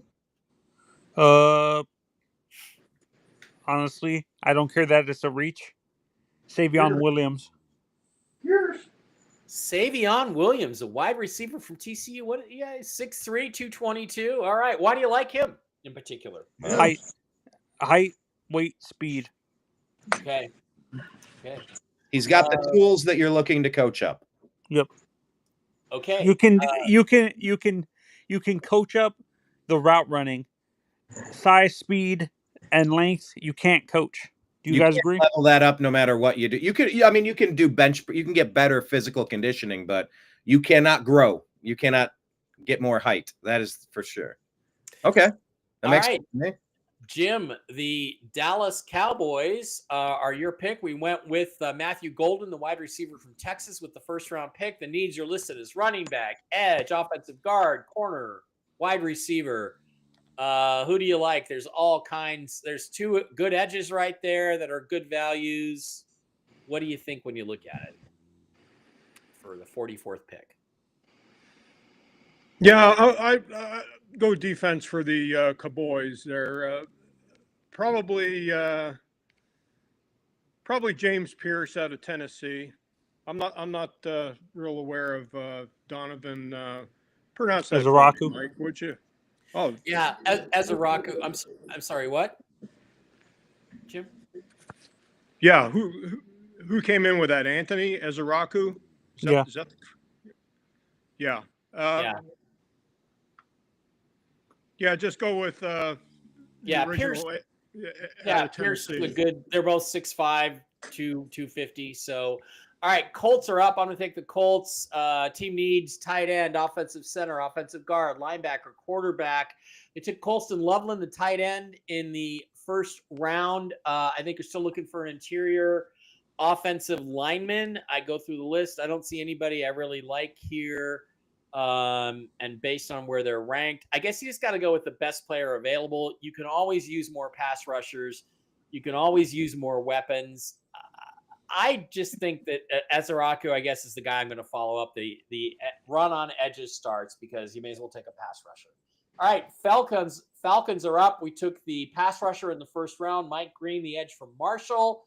Needs are corner, tackle, edge, safety, linebacker, mostly on the defensive side. All defensive, actually. Brian, what do you think for the Atlanta Falcons here? Well, my screen has failed me, good sir. What were the positions again? Okay. The biggest position of need for the Falcons? Corner is number 1. You've got Siobhan Ravel sitting there. Xavier Watts, the safety from Notre Dame. Arizona Cardinals are there. I'll take Maxwell Hairston out of Kentucky. Maxwell Harrison, the corner out of Kentucky. Okay. To help them. All right, Arizona Cardinals. I think, did you do the Cardinals, Anthony? You already did the Cardinals, right? Yes. So Shamar Stewart was the edge. Needs are listed as edge, tackle, wide receiver, guard. Jim, you want to take a stab, or should I just do them? I'll just take the Cardinals. I'm gonna take Luther Burden, the wide receiver. Add somebody to Marvin Harrison Jr. and the tight end, whose name escapes me, that they just spent big money. I'm doing my Dolphins. McBride. Yeah, Trey McBride. Trey McBride. Yeah, good player. Yes, good size All player. right. Anthony, what do you think Dolphins. about your go to corner or safe? Can you look at the corner and safety, please? Okay, I know who I'd pick. Xavier Watts at safety, Andrew Makuba, Winston Ransom at corner. You've got Siobhan Ravel, Azare Thomas, Benjamin Morrison, Darian Porter, Jacob Parrish. A lot of good players. Dorian Strong, Virginia Tech. Dorian Strong, the corner from Virginia Tech, goes to your Dolphins. So you got Trey Amos and Dorian Strong, 2 corners. You're pretty short up. I'm doing this because we're going to be trading. You guys saw the rumors that we're trading Jalen Ramsey, right? Yeah. So, Jim. Oh, yeah, he's a good locker room guy. Jim, the Cincinnati Bengals. Who are you taking for the Bengals at this point? Remaining needs. Could they take in the first round? Will Johnson, the corner out of Michigan, value pick. Yeah. They need to build along both the offensive and defensive lines. So what are you thinking here at 49? Boy, everybody needs a defensive edge rusher here, huh? Sorry, let me go back to all. Tyleik Williams, Mason Taylor, Landon Jackson. Well, we've already taken 6 or 7 Ohio State players already off the board, right, Brian? Right. Yeah. Might as well make it 8. Yeah, let's make it 8. Let's go with Williams. Out of Ohio State. Yeah, because he's not an edge to replace the guy that wants to be traded, whose name escapes me.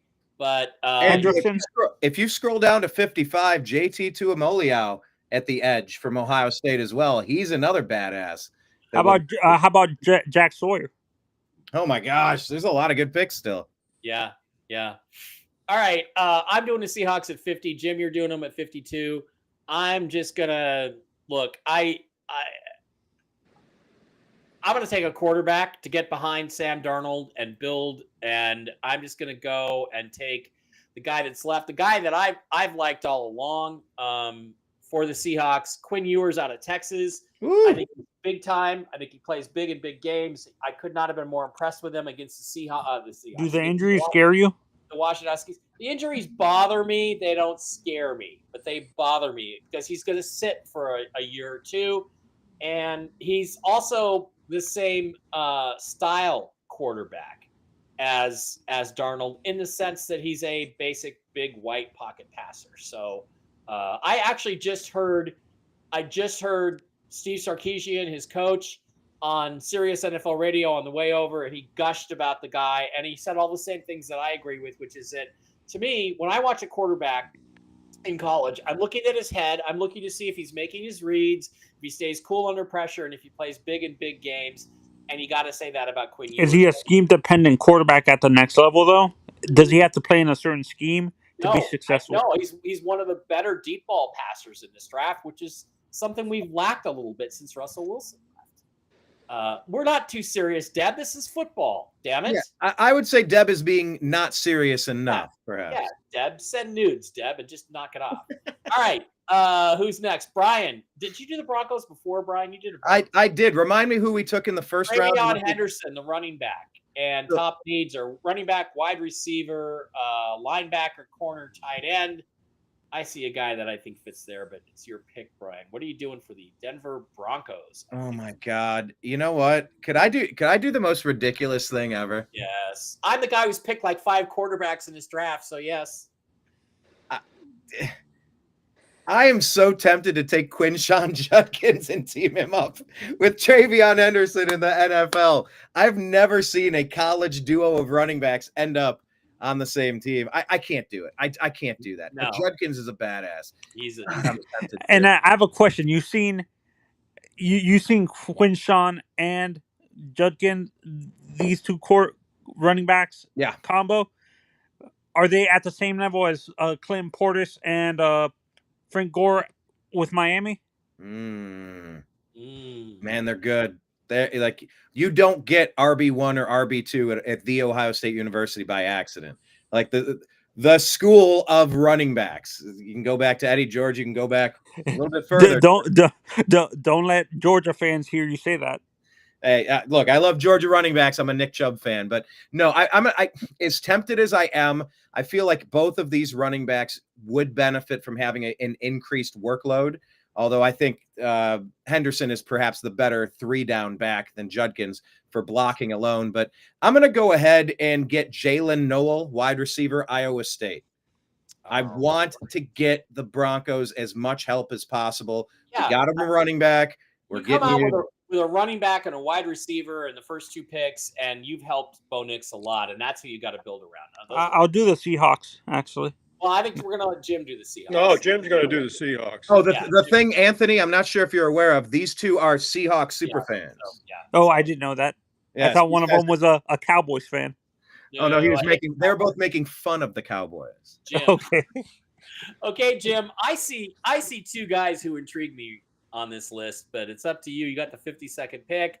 In the first round, we took Gray Zabel. That was your pick. In the second round, we took Quinn Ewers, solved our quarterback of the future problem that we've had for 4 off seasons now. It's finally solved.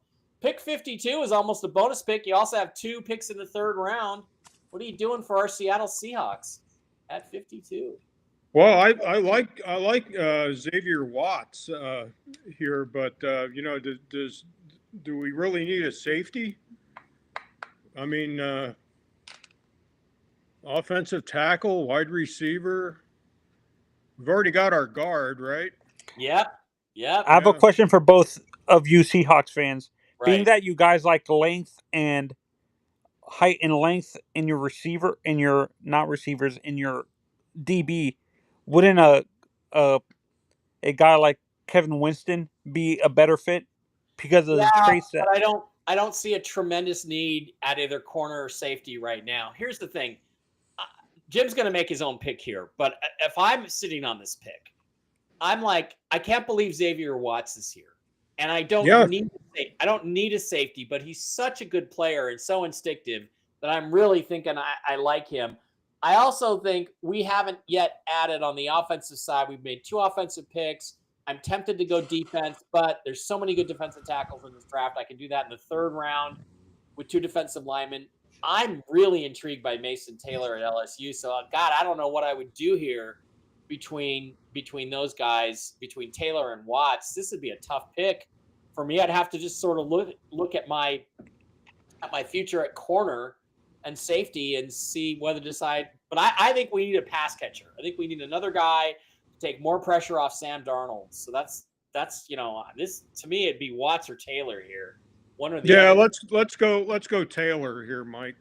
Okay. Yeah, you're right. I think we need more offense here. A 6'5", 250-pound tight end who can block a little bit, but he's got the run after the catch element, and that is going to complement Jackson Smith and the Jigba. I'm with you. I think if I had to make this pick, I'd pick Mason Taylor. Yeah, I can't believe Watts is still there on the board. No. When I see Mason Taylor, he's Randy McMichael with better receiving skills, to be honest. That's a great analogy. Great comp. I like that. All right. I guess, Anthony, you're going to do the Tampa Bay Buccaneers. Or did you do Tampa Bay the first round? You did Tampa already, right? Did you pick Starks? Remind us who Tampa took. I thought maybe I took Malachi Starks. Yeah, I chose that. Yeah, that's right. Okay, so let's have somebody else do Tampa. Brian, why don't you do Tampa? Okay, so they took Starks. Yeah, in the first round. Safety. Okay, so safety's off the board. They need cornerback. They need edge. Edge, linebacker, defensive tackle. All right, look, value pick. We're sitting at 53, and we got the number 26 prospect on the board. Their number 1 need is defensive tackle. I'll take Walter Nolan out of Ole Miss. I think he already went. Oh, That's shoot. Yeah, he went. Nolan went in the first round. That must have been the one where I got 1 pick off, and I had to fill it in. Okay. Where did he go? I think Anthony put him somewhere. Where did Nolan go? No, Walter, I didn't choose Nolan. Someone else did. That was Jim, maybe, to the Commanders or the whatever they are. Yeah, the Seahawks, the Redskins. Redskins. Yeah. Okay. Okay, so then let me change it. Siobhan Ravel of East Carolina, cornerback, is on the board, right? Yeah, I mean, it makes sense. You do have a need at corner also, and they get a corner and a safety with the first 2 picks. That makes a lot of sense. He's fallen too far. Packers are up. I guess it's my turn. Packers in the first round got Emeka Egbuka, the great wide receiver out of Ohio State. They also have a need at edge. I'd like to get a pass rusher. I do kind of like some of the pass rushers, but I think another guy whose value right now, Xavier Watts. I can't believe he's still here. He's not listed as a need. So I guess as much as I like him, I'm going to have to go with Landon Jackson, the edge, because that's what it says the Packers really need. So that's where they go. Chargers are up. Anthony, I'll do the Chargers. Why don't you do the Chargers? Yeah, Needs are tackle, tight end, wide receiver, corner, and center. Who did they choose in the first round? They took Kenneth Grant, the defensive tackle from Michigan, in round 1. Diego Supercharger. Can you go to, let's see, running tackle, please? Offensive tackle. Okay. Yeah. Ursary from Minnesota is still available. Marcus Mabo is still out there. I like the kid from Boston College. Ozzy Trapilo. Okay.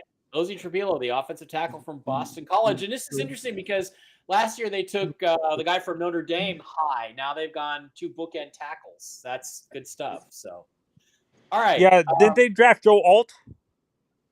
Joe Alt, was the guy they took last year. Okay. Bills. I'm going to do Bills and yes, tight ends. The right fit is important. I'm going to do Bills. You're dirty, Deb. You're dirty. I'm going to do Bills, and then Jim, you're going to do Carolina after that. So, oh boy, the Bills looking at corner, defensive tackle, edge, linebacker. Again, I'm just going to say Xavier Watts because I can't see him really lasting this long. I think his instincts are fabulous. If I wasn't really determined to get a long-term answer at quarterback, I would have taken him at 52 or 50 for the Seahawks. So even though he's not a corner, he's a safety. I'm going to go with Xavier Watts. He can play slot.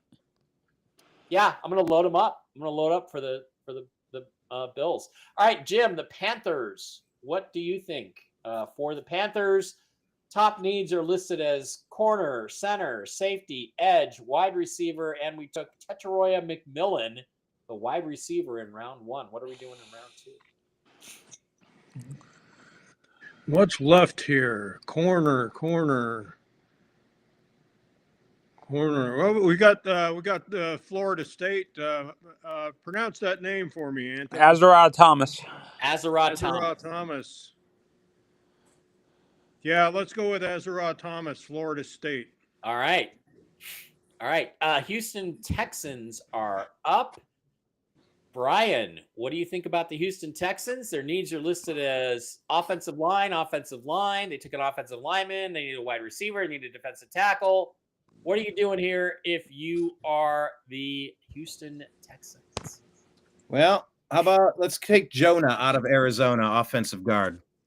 That is one of their big needs, and you got to keep their quarterback on his feet this year. Yeah, last year they took a big step backward because he was taking a lot of hits. CJ Stroud. I don't think he took a big step backward because he's still spectacular. But yeah, I agree with you. No, he wasn't terrible, but the line was failing him. His wide receivers were injured. It was a perfect storm of not your year, kid. It ain't your year.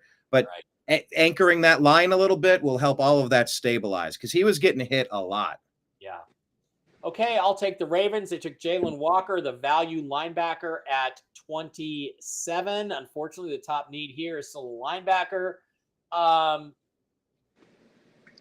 Look, I think that they are a team that builds around the trenches, the base stuff in the first couple of rounds.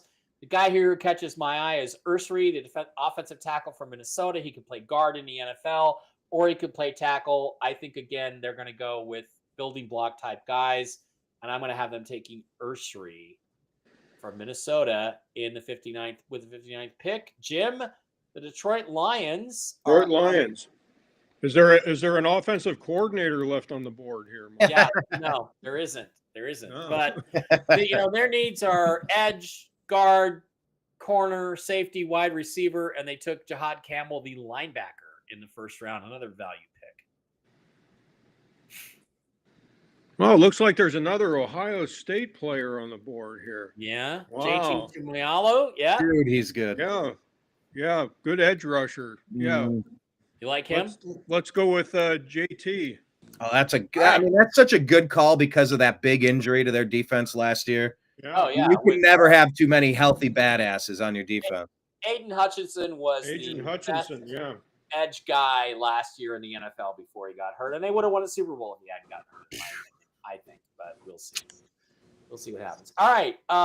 It would be Anthony's turn, but he did the Commanders in the first round. So, Brian, you want to do the Washington Redskins? Remind me who they took and what the needs are. I see the needs. Yeah. Who did they take the first round? They took Walter Nolan, the defensive tackle from Ole Miss. That was an Anthony pick in the first round. Okay, so, and I think that see, I'm cursing the fact that you took JT Tuimoloau because that fits exactly what we need. You have Jack there. Yeah, there's a couple players here. Let me go ahead and take Carson Schweisinger, linebacker out of UCLA. All right, good player. And again, building on the defensive side of the ball, that's where they had the lack last year. Buffalo Bills, Anthony, I guess this is your pick here, right? Oh, who did they choose in the first round, please? They took Derek Harmon, the defensive tackle, and Xavier Watts, the safety. That was my pick in the second round. This is their second round pick. Okay, can you go to corner? I can go to corner. Morrison's there. It's Alexander. Denzel Burke, Ohio State. Jacob Parrish, Darian Porter. Since you're an Ohio State fan, Brian, who do you like better at corner, Burks or Hancock? Oh Hancock, man, 6 feet. I would take Denzel Burke, but Over Hancock needs way too much development, or I mean, look, you're not a starter on a national champion team because you suck. You're a good player if you're getting drafted in the second. They're both very good players, just like Quinshawn Judkins and Travion Henderson. They're, give them a little bit more time to shine. Did they already get a safety? You said. Yeah, we took Xavier Watts with 56. I know this sounds like a reach. Za Frazier from UTSA. Ooh. Where is he at? Let me search. Za Frazier, corner, UTSA. All right. Wow. I think at one team to love. This point, we're just throwing Jackson darts here. Right? Yeah. There you go. Okay, wait. But out of curiosity, how did you go and pick him? He was the number. He was far down. No, I don't trust.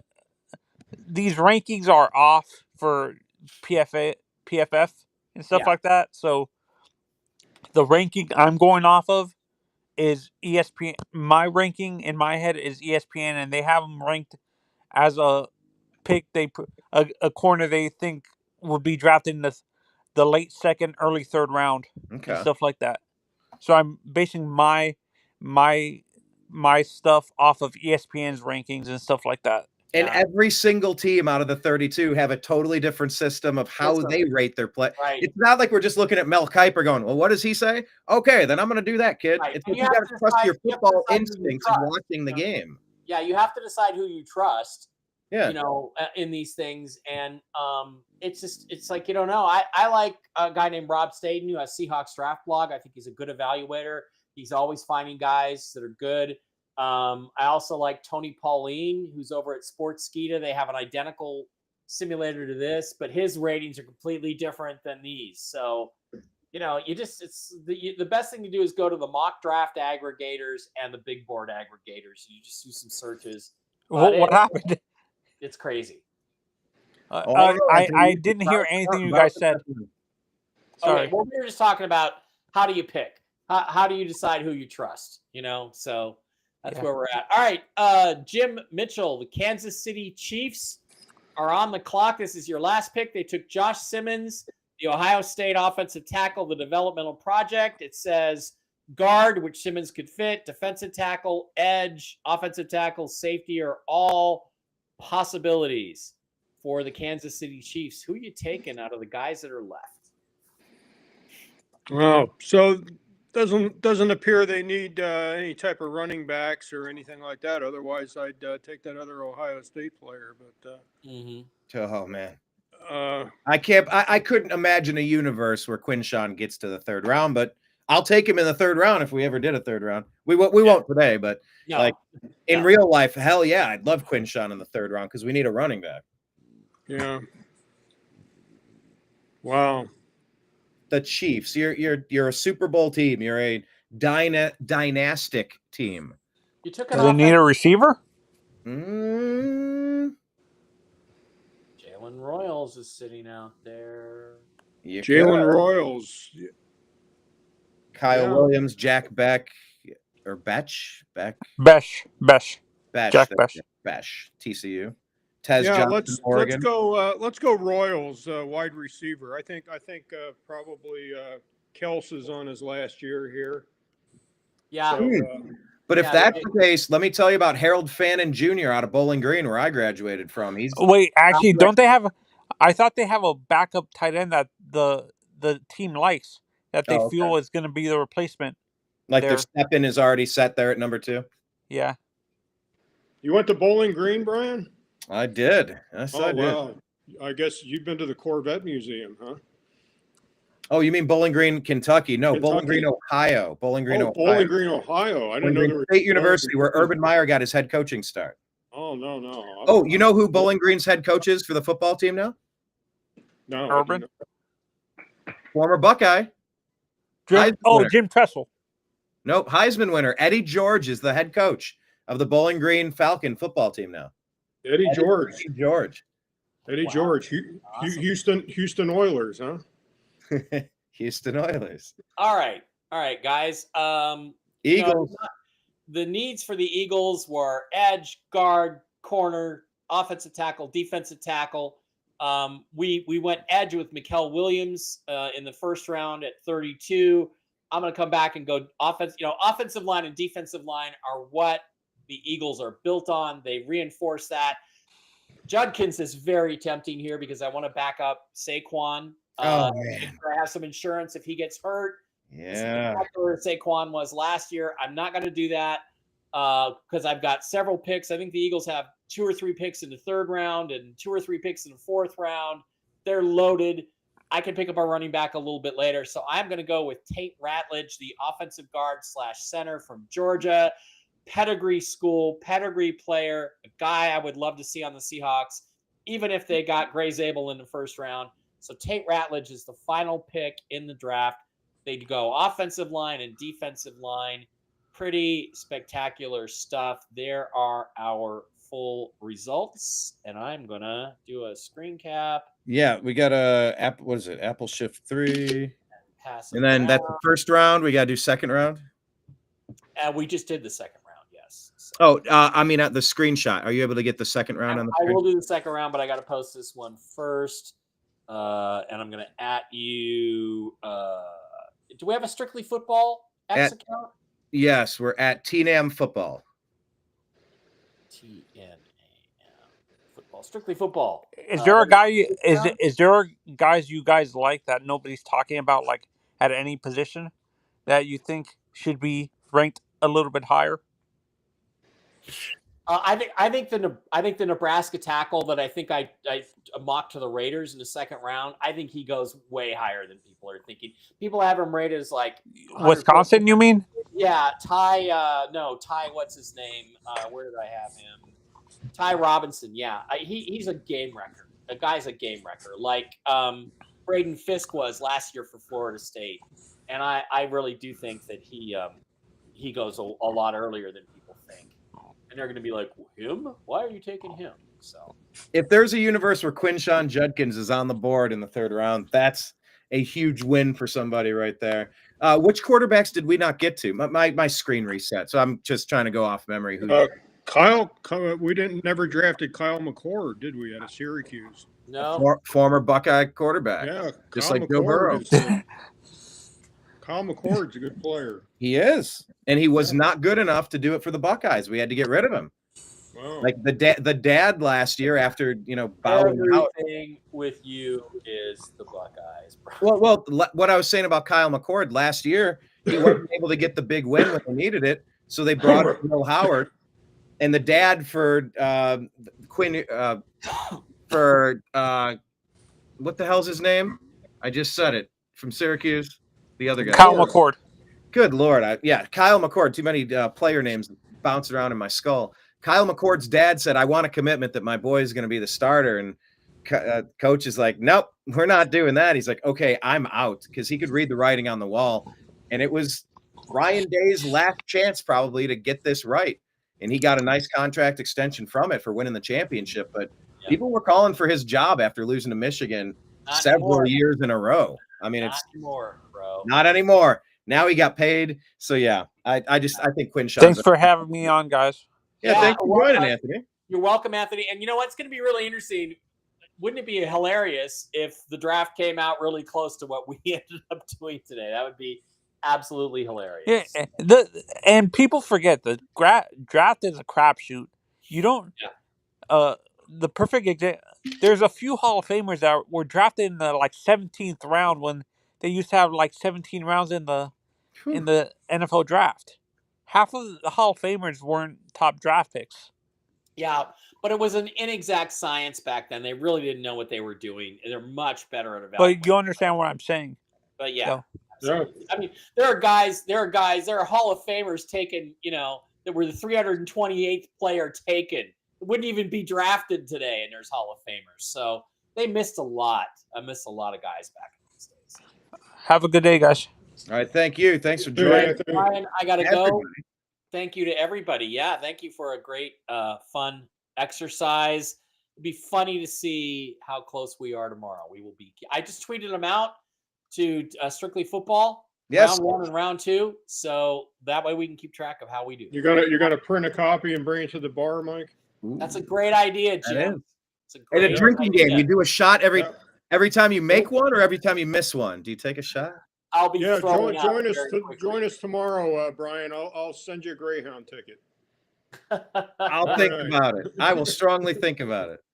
And Mike, anything you want to tell people about to check out your stuff, where to follow you? No, this is just fun. This is our football thing. I just love doing it, and I'm glad I found somebody I can do a football show with. Because it always leaves me energized. I love because Seahawks Twitter hates me because I'm always telling them the truth, and they hate that. So every time I talk football, it leaves me energized. I love this sport so much. Jim, you can follow me on LennonandMarks.com.